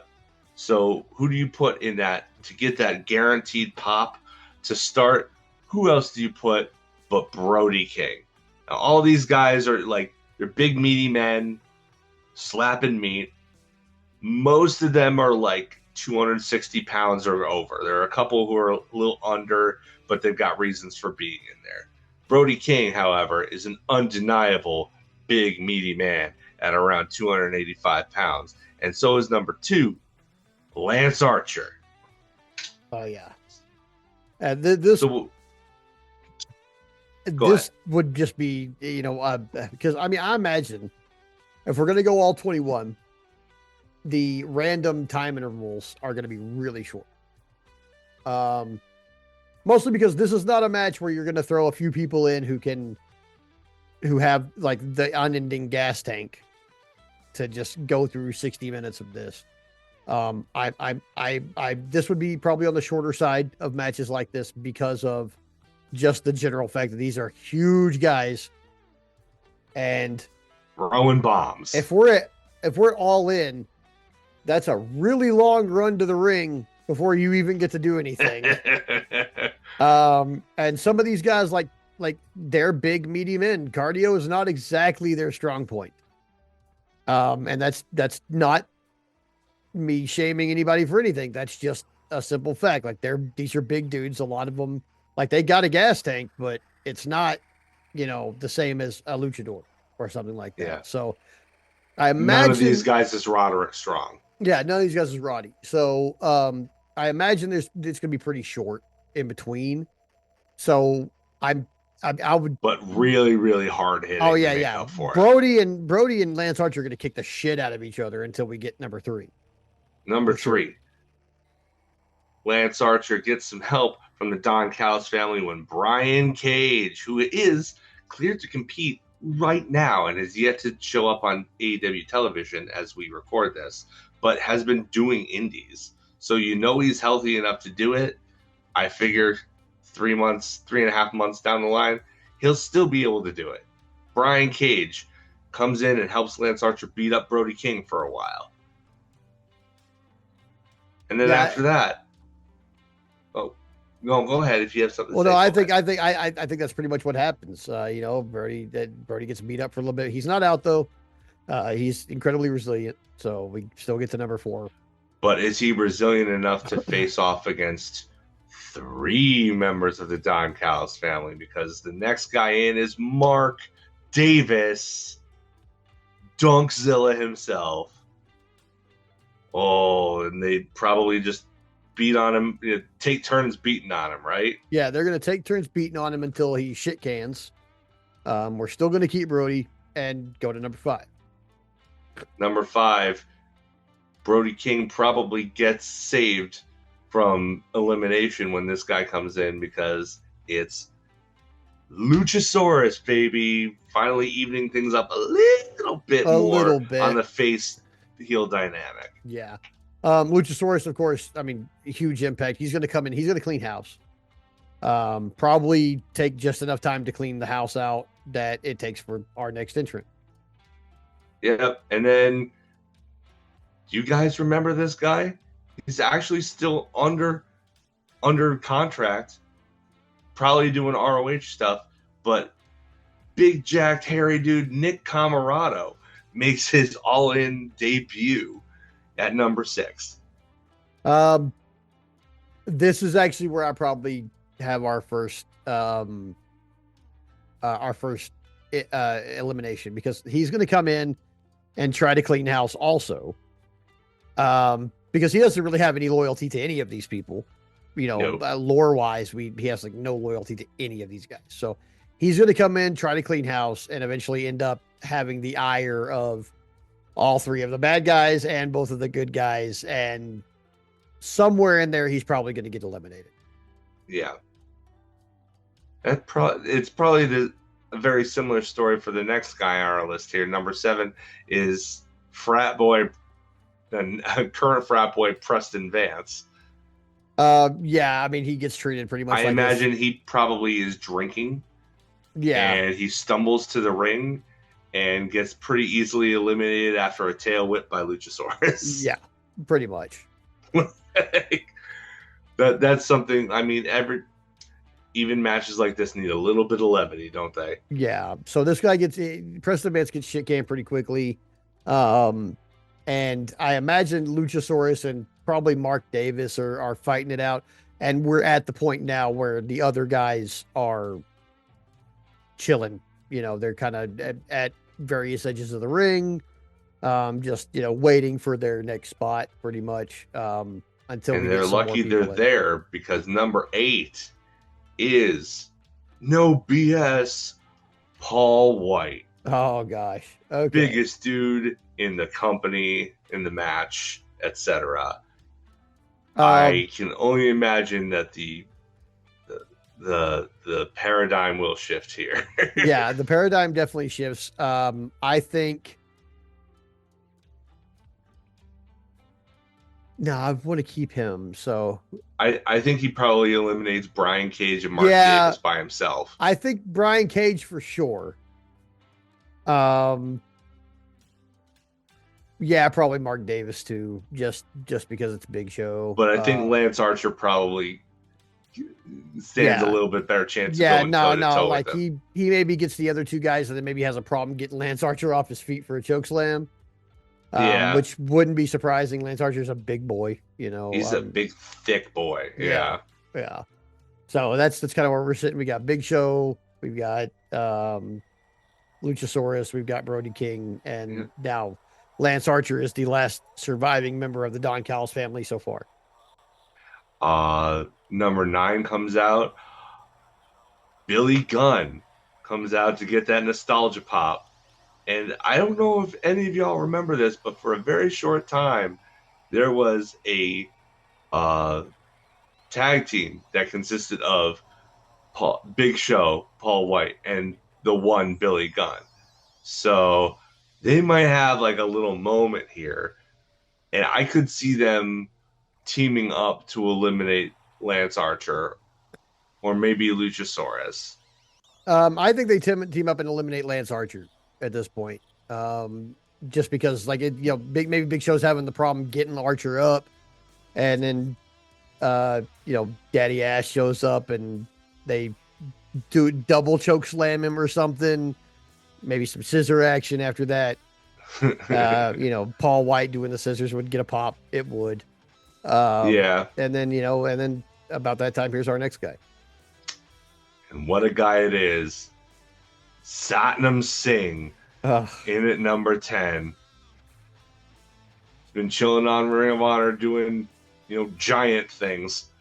Right. Walking around all, belabored on his bad knees, but, acting real silly and being honestly a kind of a cool looking dude. Like, he seems like he'd be pretty cool to hang out with. But I love the idea of putting Satnam Singh right there next to Paul White. Yeah. I can see Billy Gunn trying to jump the gun here and trying to beat on Satnam, only to get like completely obliterated and quickly eliminated by Satnam at that point. Yeah, that's probably because somebody has to go here. Yeah, and I think you're right. It's really face heavy, and Satnam's kind of in between, so somebody needs to go on the face side. Probably Billy Gunn. Yeah, makes the most sense. I mean, he was never going to last too long in this. No, we just need a nostalgia pop off him, and then we got it. So as Satnam and Paul White duke it out, You know what you can't teach?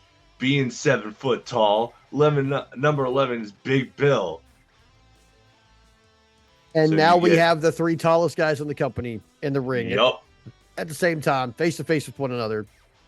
But face to face to face. there is a distinct difference between two of these guys and one of these guys. And that difference is that Big Bill does not have bad knees or a bad back and can move around like crazy. He can move like a little guy for being 7 feet tall and built like the fucking Berlin Wall, basically. Yeah. Um, I Big Bill comes out, we get this three-way stare down, and then Big Bill eliminates them both. Yeah, I would like, you know what I'd like to see? I would like to see him knock Big Show down and then have him body slam Satnam onto him and then pin them both. Yeah, pin them both. Yeah, what a huge moment that would be for him, right? Yeah, and definitely deserving of a moment like that. Like, it's Big Bill, And you got to remember too, this is in London. England loves Big Bill. Oh yeah, they love him. Adore Big Bill. He gets like face reactions overseas. So yeah, they absolutely go crazy for that guy. So yeah, give him a moment. Why not? Take advantage of it. This will be a good place for him to have a moment. Yeah. After some, so at this point we have Big Bill, Luchasaurus, and Brody King all still in the ring. That's just those three left at the moment. Number 12, though, underdog favorite of the both of ours, the Beast Mortos, makes his appearance and starts doing lucha stuff all over the place. Oh, dude, yeah. He's doing all the big man lucha that he can do. I'd probably have him just facing off with Big Bill to start, and just have Big Bill do big man things, have Mortos doing big luchador things, and I think we're probably gonna have that's a 2-minute segment of this match that we're gonna have to run back at 10 or 15 minutes later on. But yeah, I mean, status quo remains with Mortos until our next entrant. And that entrant at lucky number 13 is a guy this is all built around, Mr. Mayhem, American Gladiators' Fang, Wardlow. I want him to win this match, and I also want him to be walking down the stage being hyped up by Don Callis, and then maybe just reach a hand over and shove Don Callis off the stage. You know what? I've been gone for X amount of time. I've been doing American Gladiators and I've been injured. And just like my buddy Hobbs, you completely cut off contact and treated me like shit. And now I'm back. You think I'm going to win this match, so you want to hype me up, and I'm just going to shove you off the stage. And everybody's going to love that. That's going to be a huge pop. Is he the last Don Callis guy? No. Close enough. One more. There's one more. Maybe it gives us a reason for him and the next Don Callis guy to fight. But yeah, just shove Don Callis off the fucking stage. Just something to make everybody pop and bring Wardlow right back to being a face. Let's just do that. And that way, the big guys, Okada and Fletcher, who are still part of the family, or even if El Clone or Andrade, if they're still in the family by that point, that sets up the fact that you won't need to worry about Don Callis interfering in their matches later on for the entire evening. Yeah. If this opens up the show. That's a happy note to set, that the fans can rest their hopes on. Yeah. Maybe we can kayfabe run him into another lamp off the fucking, push him off the stage and he runs into a piece of lighting or something and busts his head back open or something. I'd like to see Wardlow and Mortos do like a 90-second lucha sequence together. Because we know that Wardlow is wicked athletic and surprisingly agile for his size. Yeah. So I bet he could, really show out actually in this spot. Yeah. Him and Mortos probably go at it for, a good minute or so, and then we get our next entrant. And this is a guy who, at number 14, is apparently cleared to come back at any point now. They just haven't figured out how to do it yet. Bobby Lashley. Oh man.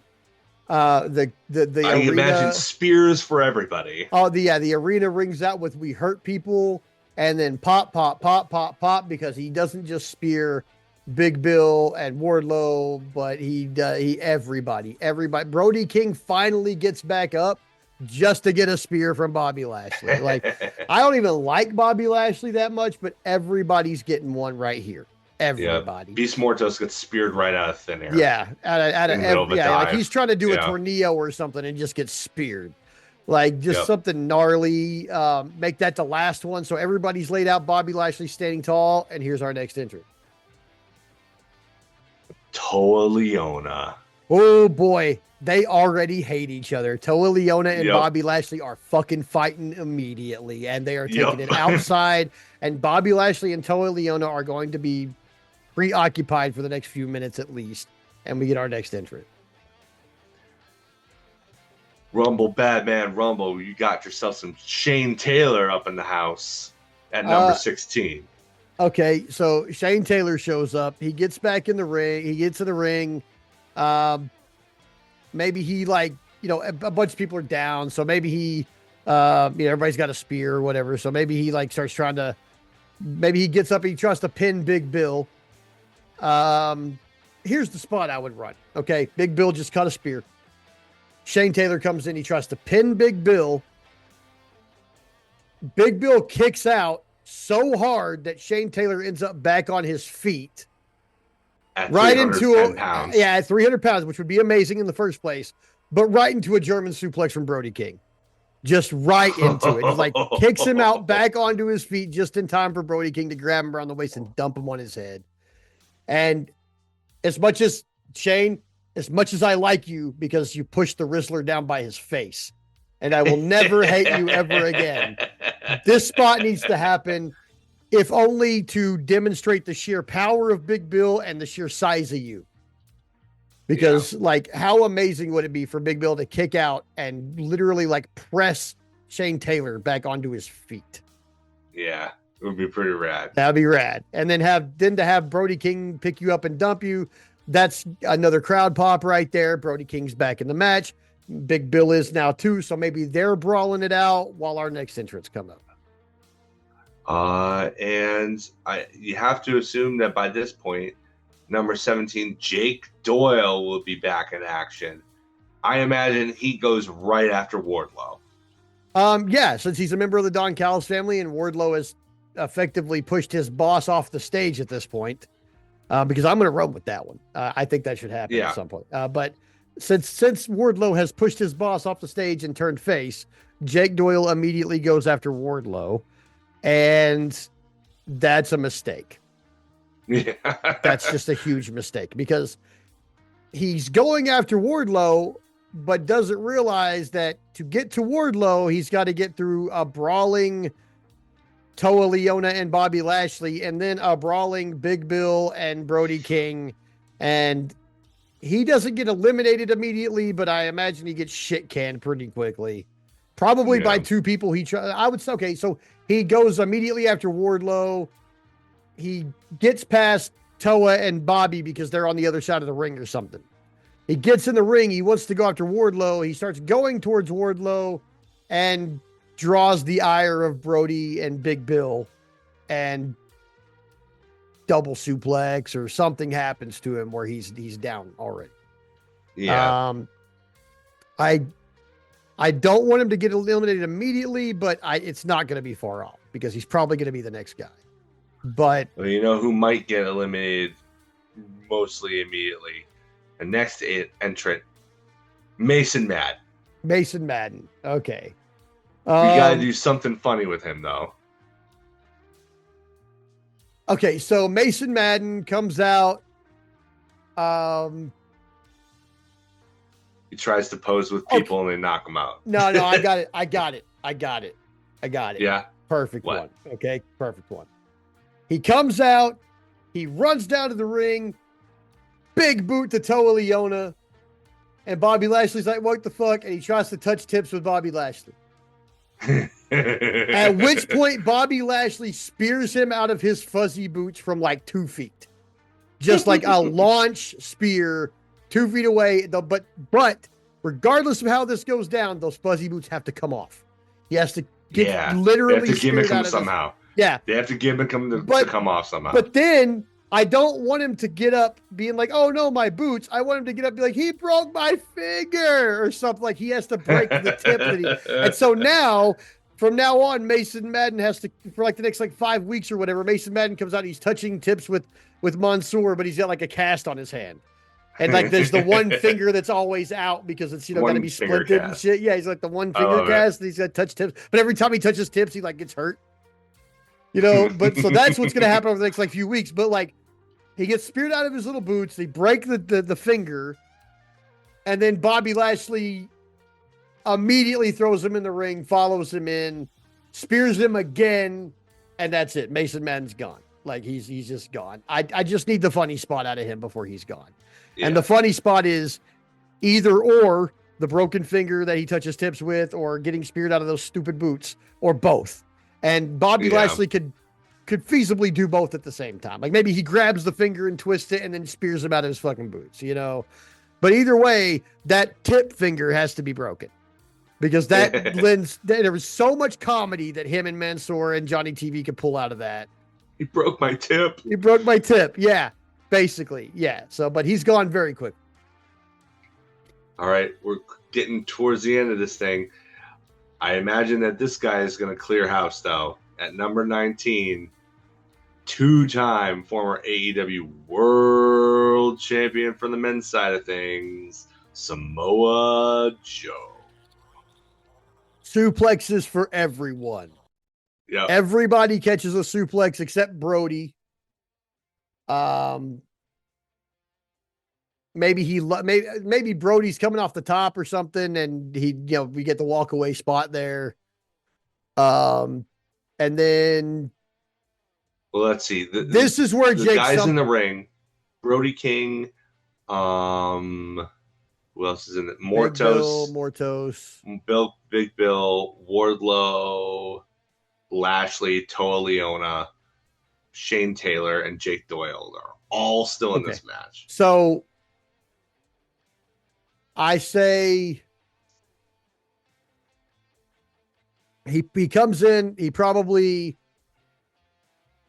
like it's him and Doyle and I feel like Wardlow should eliminate Doyle. I think so too. So, but I would say him and Doyle and who's I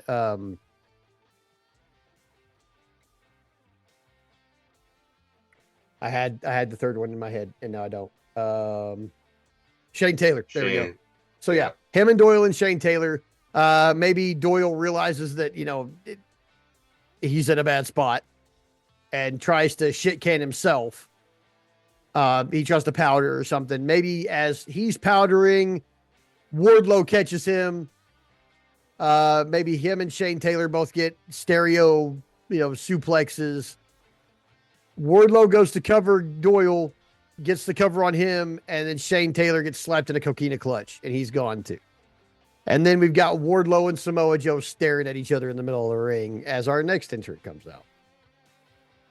Well, you can't have a Meat Madness match without the Meat Man, John Silver. An unconventional choice, to be fair, but I couldn't not include him. I feel like he comes in and maybe he tries to double clothesline Wardlow and Samoa Joe and they just kind of stare at him. Like, what are you doing? Why are you here? And then maybe Toa Leona comes out up from behind. He grabs Johnny Hungy and Johnny Hungy small packages him. And there goes Toa Leona. Oh, and now suddenly, are you really gonna miss the opportunity to do a stare down between Toa Leona and Samoa Joe though? Yes. And only because it could have come after this, but everybody wants to underestimate the man with the biggest arms in the company. And he small packages Toa Leona, and that pisses Toa Leona off. And he goes after Johnny Hungy, maybe catches a low bridge, and then here come Wardlow and Samoa Joe, and they also catch a low bridge. This is where Wardlow and Toa Leona interact with each, or not Wardlow, but Samoa Joe and Toa Leona interact with each other. Because they're on the outside of the ring. Toa's pissed because he's about to get, he's eliminated. Samoa Joe is pissed because he just got low bridged by the littlest guy in this match. And maybe Toa decides that this is a good time to take that out on anybody, and the closest person is Samoa Joe. And that doesn't go well for him either, because I think Samoa Joe probably, we get like a Samoan drop or something. Toa Leona has been shown over the last couple of weeks to sell headshots, which I thought was weird. Makes no sense. But if he's going to sell headshots, at least he can sell them to another Samoan. And that I would accept that. Yeah, so maybe him and Joe get in a little fight. This is what weakens Joe enough, though, for Wardlow to give him a. Wardlow gets him up in a Power ring, bomb. like a power bomb on the ring apron, and then tosses him in. We get the pin, and now both of the Samoans are gone, and Wardlow is in the ring with Johnny Hungy, who is laughing his ass off because he just caused all this chaos. Like, he thinks it's funny because of course he thinks it's funny. But then he goes to he goes to clothesline Wardlow again. And in like the funniest part of the entire match, probably, Wardlow low bridges him. And he just goes sailing over Wardlow to the outside. And that's where Johnny Hungy is right now. And we got our next entrant. Last entrant. The last guy. Number 21. And this is where the part of the fantasy booking comes into play, and really just a lot of hope. Because number 21 is going to be a hopefully healthy, returning Keith Lee, baby. Keith Lee. So, here's Imagine the pop if he returns here. So Keith Lee returns, and this is a huge pop. But I kind of want to keep the funny going a little bit in this match. I need it. But I also need to clear out the funny for the remainder of the match. So there's got to be a little bit more funny, though. So I need Johnny Hungy to recover from the outside. Keith Lee's not going to hurt the guy on purpose, not going to just attack the guy out of nowhere because Keith Lee's the face. So he's just making his way down to the ring, Keith Lee style. He doesn't move real fast when he doesn't have to. So he's just kind of making his way down to the ring. Johnny Hungy gets up, and I guess, he just goes around the outside of the ring trying to suplex people, maybe get him into the ring. So he kind of grabs everybody outside the ring and gets them in. So now we've got everybody in the ring except Johnny Hungy and Keith Lee. John Silver jumps in the ring while everybody else is fighting. And goes for the roll-up on Lashley. But Lashley kicks out right about the time that Keith Lee gets in the ring. And Keith Lee comes charging in, and poor Johnny Hungy gets the biggest pounce we have ever seen. This needs to put him over the top rope and back outside the ring. Yeah. Like way farther than he ever launched fucking Isaiah Cassidy. Like way farther. Like he needs to yeet Johnny Hungy out of the fucking ring. That was the mightiest Beal I've ever seen. Yeah. Now, but then at that point, he starts fighting with Lashley because for some reason that makes sense to me that now Keith Lee and Lashley are fighting. But this is where Johnny Hungy gets in the ring and rolls up Lashley again, and he's out. And this time gets him. It gets him. Ooh, I like it. Because I want Johnny Hungy to get because honestly, I don't know how we get here. I don't know from here. I don't know how we get here because this is it gets really difficult. But I So need he's pinned Toa Leona and Bobby Lashley. and but unfortunately for Johnny Hungy, that's going to be it. Yeah. Because the next thing that's going to happen is he's somehow going to get the attention of probably the worst person in this match to get the attention of, for him anyway.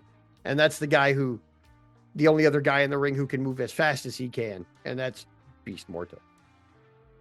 Mm. And I need him to catch the whole horns. I need him to get the whole fucking attorney at Raw, like he's getting deposed immediately type shit.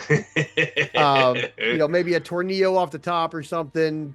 Finisher from Beast Mortos. Johnny Hungy is gone. Even after, he looks strong, but he's gone. Yeah. So now we've got Mortos and Brody King, Keith Lee, Big Bill. Shane Taylor, I think, is still in there too. Did we get rid of Shane? No, he only got the suplex. He didn't actually get pinned. Right, he didn't get pinned. Yeah, he didn't get rid of him. And Jake. And Jake something. Doyle. Well, he's next. So I say this is where Shane Taylor gets a little bit of his shine. Like he'll come in, he'll get his shit in on Jake Doyle and pin him. Probably with just a straight punch. Yeah, straight punch. That dude's punches are fantastic. Yeah. He knocks out Jake Doyle. I think he was a boxer at one point. Yeah, I think so. Sense. But he knocks out Jake Doyle, pins him, gets up, celebrates, turns around into a big boot from Big Bill, and gets pinned there. So there's Jake and Shane Taylor out right there. So that leaves us with Big Bill, Wardlow, Brody, Mortos. Is that it? Mortos and Keith Lee. Okay, so there's 5 left. Final 5. Oh man, good on you, Mortos. That's a tough 5 too, man. And Brody was the number 1. Yeah, Brody's number 1, so he's still in here. Yeah. Although because Wardlow's going to win this, I think this is probably where we say bye to Brody. Go ahead and give him his exit to. I mean, we're probably at almost 30 minutes now. We probably give Brody his exit here. I'd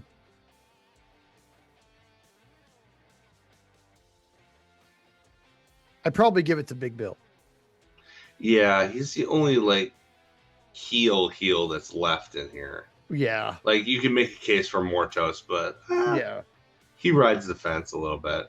Yeah. So yeah, we got Big Bill. He takes out Brody King here, much to the ire of the audience and even to me, who's booking it. I'd be like, God damn it, why'd I do that? But we get there. I say Keith Lee, Mortos, and Wardlow probably all have to team up to take out Big Bill. Yeah. So I think maybe because he's so mighty in the United Kingdom. Yeah. So I think Big Bill probably goes in for another big boot on Mortos and gets hung up because Mortos moves out of the way because he's incredibly fast. At which point, while hung up with his leg facing inward on the corner, gets a nice big splash from Keith Lee, which is enough to bring him back out of that corner, stumbling his ass off right into the arms of Wardlow, who somehow, despite the height difference, is able to get him down and powerbomb the shit out of him. And for some reason, Mortos and Keith Lee just sit there and let the symphony happen. Like I could even see Mortos like playing along with the conduction or something, and just but Big Bill, 2 of them tops probably, and there's our pin right there. So now Mortos, Keith Lee, and fucking Wardlow are all standing across the ring from one another, and the fans are all obviously happy because any of these guys could win the match and anybody would be happy, pretty much. Yeah. But at this point, I think this is where Mortos kind of runs his heel side and goes after Keith Lee. Maybe a chop block, something enough to put Keith Lee at eye level for a shoulder tackle from Wardlow, like a full speed, one of Wardlow's like fucking Braun Breaker style, hitting the ropes and really getting after the Yeah. shoulder tackles.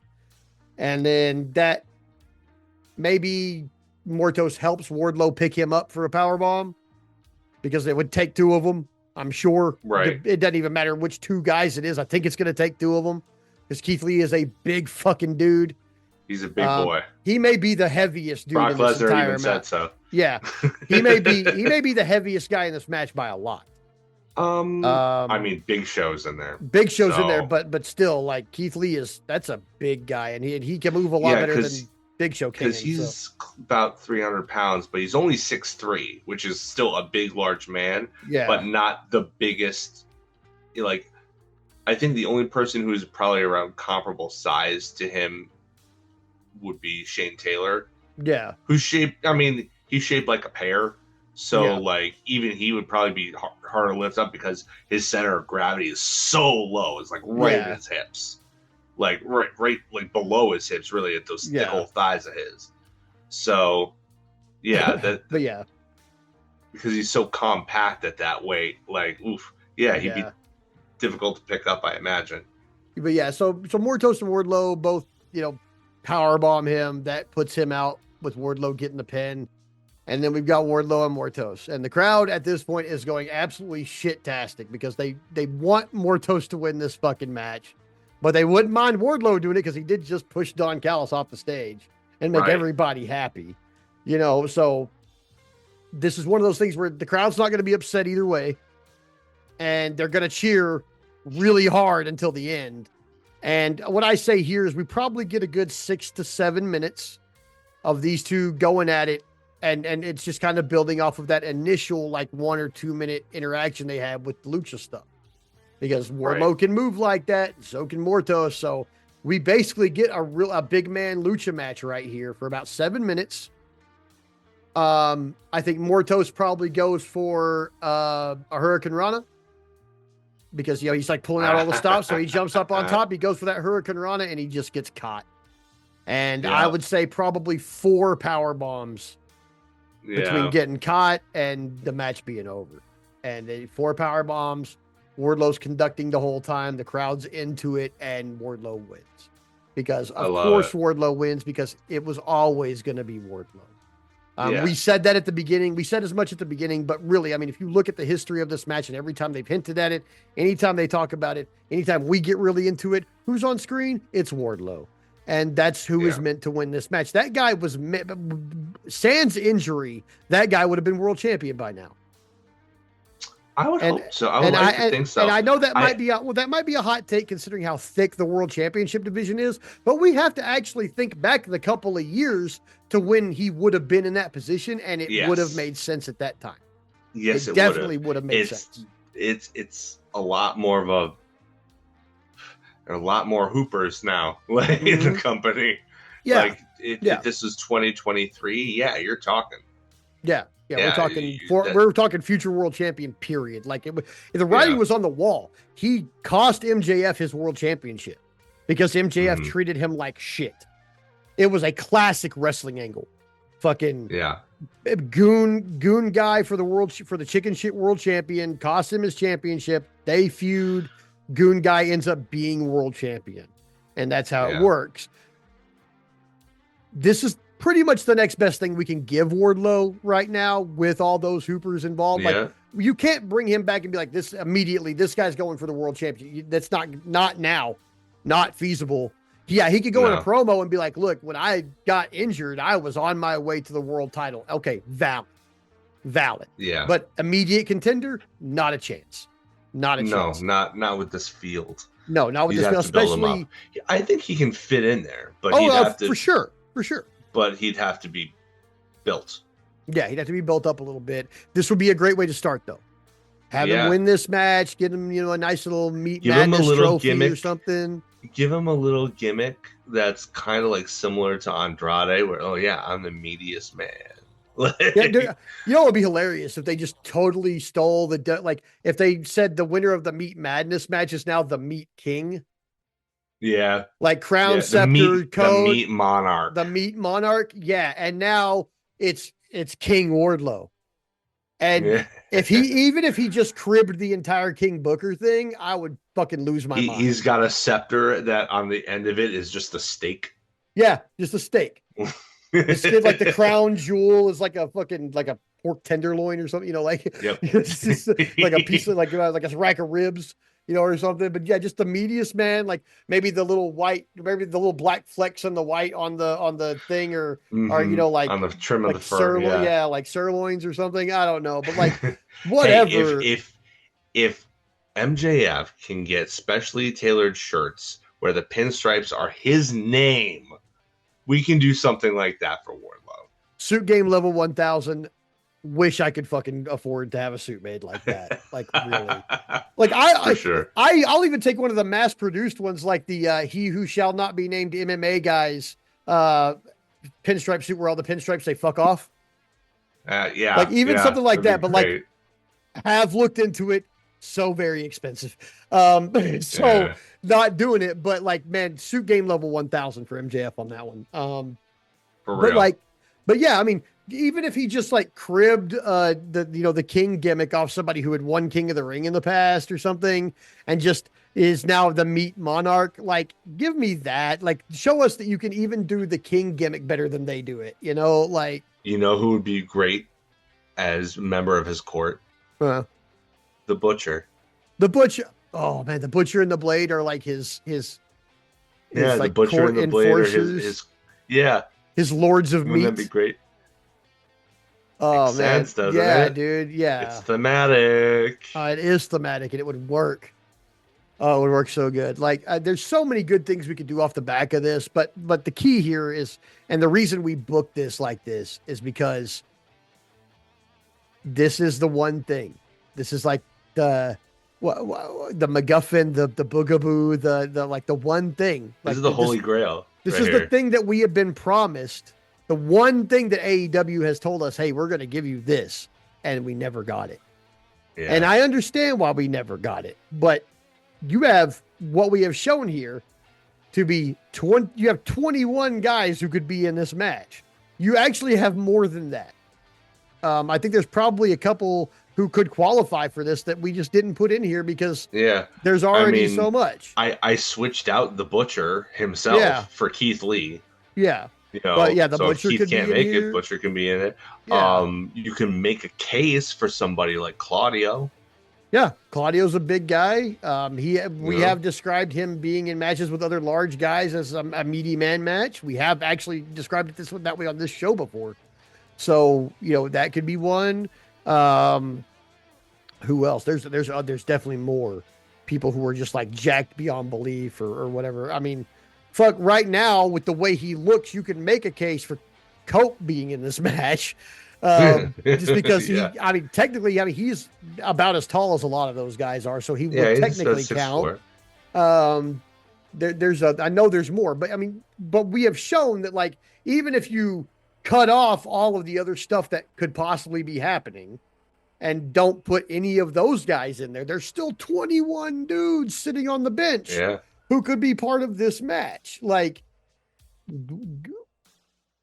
we want the Meat Madness match. It's our Meat Madness match. We're in deservement of the Meat Madness match. Like, yes, just fucking give it to us already. And we're not sitting here booking this shit because we don't want it to happen. Like, fuck's sake, we do.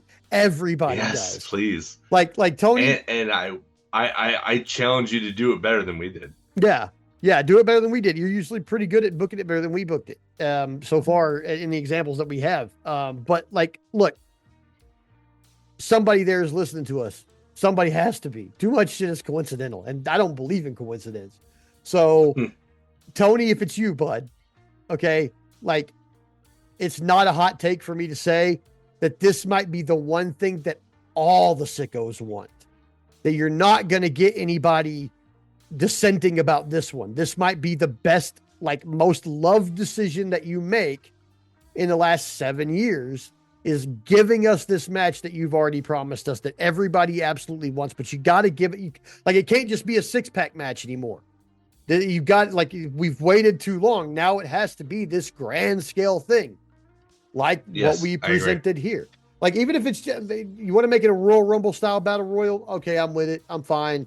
You do it the way we've done it, cool. You want to maybe come up with a new match format, which y'all been pretty good at. Like, when you come up with new formats, go ahead. You come up with something, give me something entirely new. Like, wrestling and Call of Duty are very similar in the fact that for the last 20 years, I've been playing the same fucking modes over and over again. Can we please get a new mode?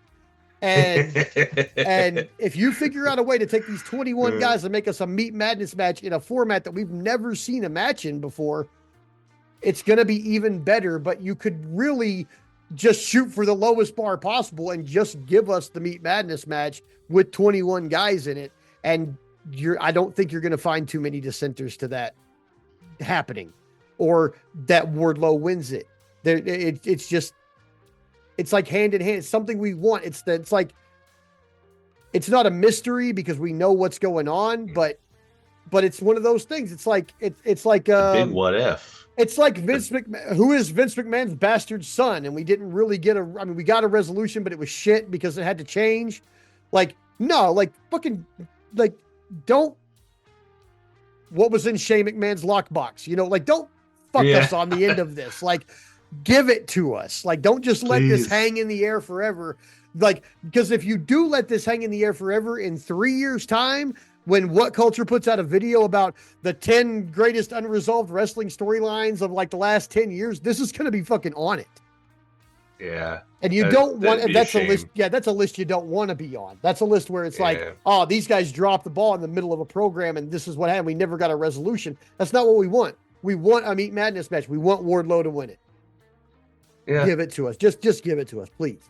Honestly, at this point, I wouldn't even care if they decided to go against Wardlow winning. But yeah, even if somebody else wins it. But I want 21 big meaty men slapping meat. Yeah. That's what I want. Give me what I want. Yeah. And not to mention the fact that during the process of this, the way we booked it, we take out half the Don Callis family and Don Callis for the whole evening. Make them and the Death Riders even for a night? Oh, fuck. Yeah. Like, speaking, I mean, that implies a lot. Can you imagine them doing Stadium Stampede in Wembley? Oh my God. In Wembley with a full stadium? With a full stadium. It would be chaos. They would have to like clear out. Maybe that's why they only have 37,000 seats available, is because part of it's going to be cleared out for Stadium Stampede. I can only hope so, because because that's how great would that be? It's so weird to me because they had like a really nice, big, elaborate stage for the first Wembley, and they crammed 80,000 people in there, and then they had a slightly bigger stage for the second Wembley and still had 50,000 people in there. How big does this motherfucking stage set have to be for you to cut another 13,000 seats off from 80? From 80,000, like that arena, like if you have no stage, just a wrestling ring and all the seats you can cram in, there's probably 100,000 seat arena. And now we're going to have such a big stage production that you can only fit 37,000 people in there. Like, there's more than 37,000 people in there for fucking football games on Saturday, and now I'm not questioning Tony. I questioned him when they did the first Wembley show. I was like, how the fuck are they going to put 80,000 people? How are they going to sell 80,000 tickets? They did it. Okay. They did the second Wembley show. How are you going to copy that success? By having like the most banger all in of all time in front of 50,000 people. Yeah. How are you going to continue the level of success that you have at Wembley by continuing to cut tickets? Like, that part confuses me, but I'm still not going to question Tony on this one. Like, hey man, if you got some big elaborate stage set that's going to make the show just that much better, cool. Please don't make a big elaborate stage set at the expense of fans who want to put their asses in those seats, though, because that's really the key here. Like, no matter how elaborate we get with things, the key is ass every 18 inches. And that's what you want, sell them the whole seat, but they're only going to need the edge. But, but still, give us the Meat Madness match. Do it all in. Like, other than that, figure out the details yourself. But give us this, man, because we're like, I guarantee that if you went out and polled like from the AEW accounts on every social media, we're like, hey, should we do the Meat Madness match? It's going to be like a resounding like 100% yes. Yes, of course, do it, please. Yes, That's what we please. want. So that's it. That's how we book it. Wardlow wins. 21 guys. It's cool, but really the next step here is to actually see this come to fruition, and it's something that we've all been waiting on for years at this point. Yeah. Like I almost want a Meat Madness match as much as I want Hikaru Shida to be back. And I need you to work on both of those things post haste, especially now that we know that the fucking cat is out of the bag and that poor girl is sitting at home in Orlando, hanging out with her cat and collecting a paycheck only to get depressed because she doesn't get to wrestle. Yeah. No. Like, makes me just want to go watch her stream more, because at least then she gets some interaction from the people who genuinely want to see her back. Please work on that, Tony. That would be work great. on that. Yeah, a lot of these missing people, like, bring them back, man. Bring them back. Start rotating. You got to start like, maybe we wouldn't have such a long injury list if a lot of the people who are just iced right now were being rotated in and out, and given more TV time. Because why are you paying them otherwise? I want them to have a job, but I want them to also do their job. Yeah. And that's purely selfish because I'm a fan. Yeah, I mean, I want what's best for them too. I want nobody goes into this line of work just to sit on their butt and collect a paycheck. Like we talked about it a few weeks ago with, in a different context, but it's like they want to get in the ring. They want to do the thing. They don't want to just, sit at home and, most people in the industry are very goal-oriented, very ambitious people. Mm-hmm. Don't like sitting around doing nothing. They want to get out there and work. So please give them the opportunity. Yeah. Like, I mean, it's cool to be under AEW contract, but if you're only wrestling on indies. Yeah. But yeah, that's about it for this week. Yep. Sorry, this is coming out a day late. There was some just some family issues again this week that I had to deal with, and made recording on Sunday impossible, sadly. So we're sorry that this is coming out a day later than normal, but it should be out before Dynamite goes on the air. So it'll definitely be out before Dynamite. If you're hearing this part of the show, it is well before Dynamite. So yeah, that's it for the week. Thank you guys for joining us as usual. Thanks Weirwood and Team Disaster Plan and Prognostic Pedals for sponsoring us as always. Thanks Garrett Deming for our theme song. And remember guys, it's an incredibly shitty world out there right now. It's dangerous. Please keep your head on a swivel. Please be safe. We love you. And fuck ice. No kings but Brody. No kings but Brody King. Peace. Peace.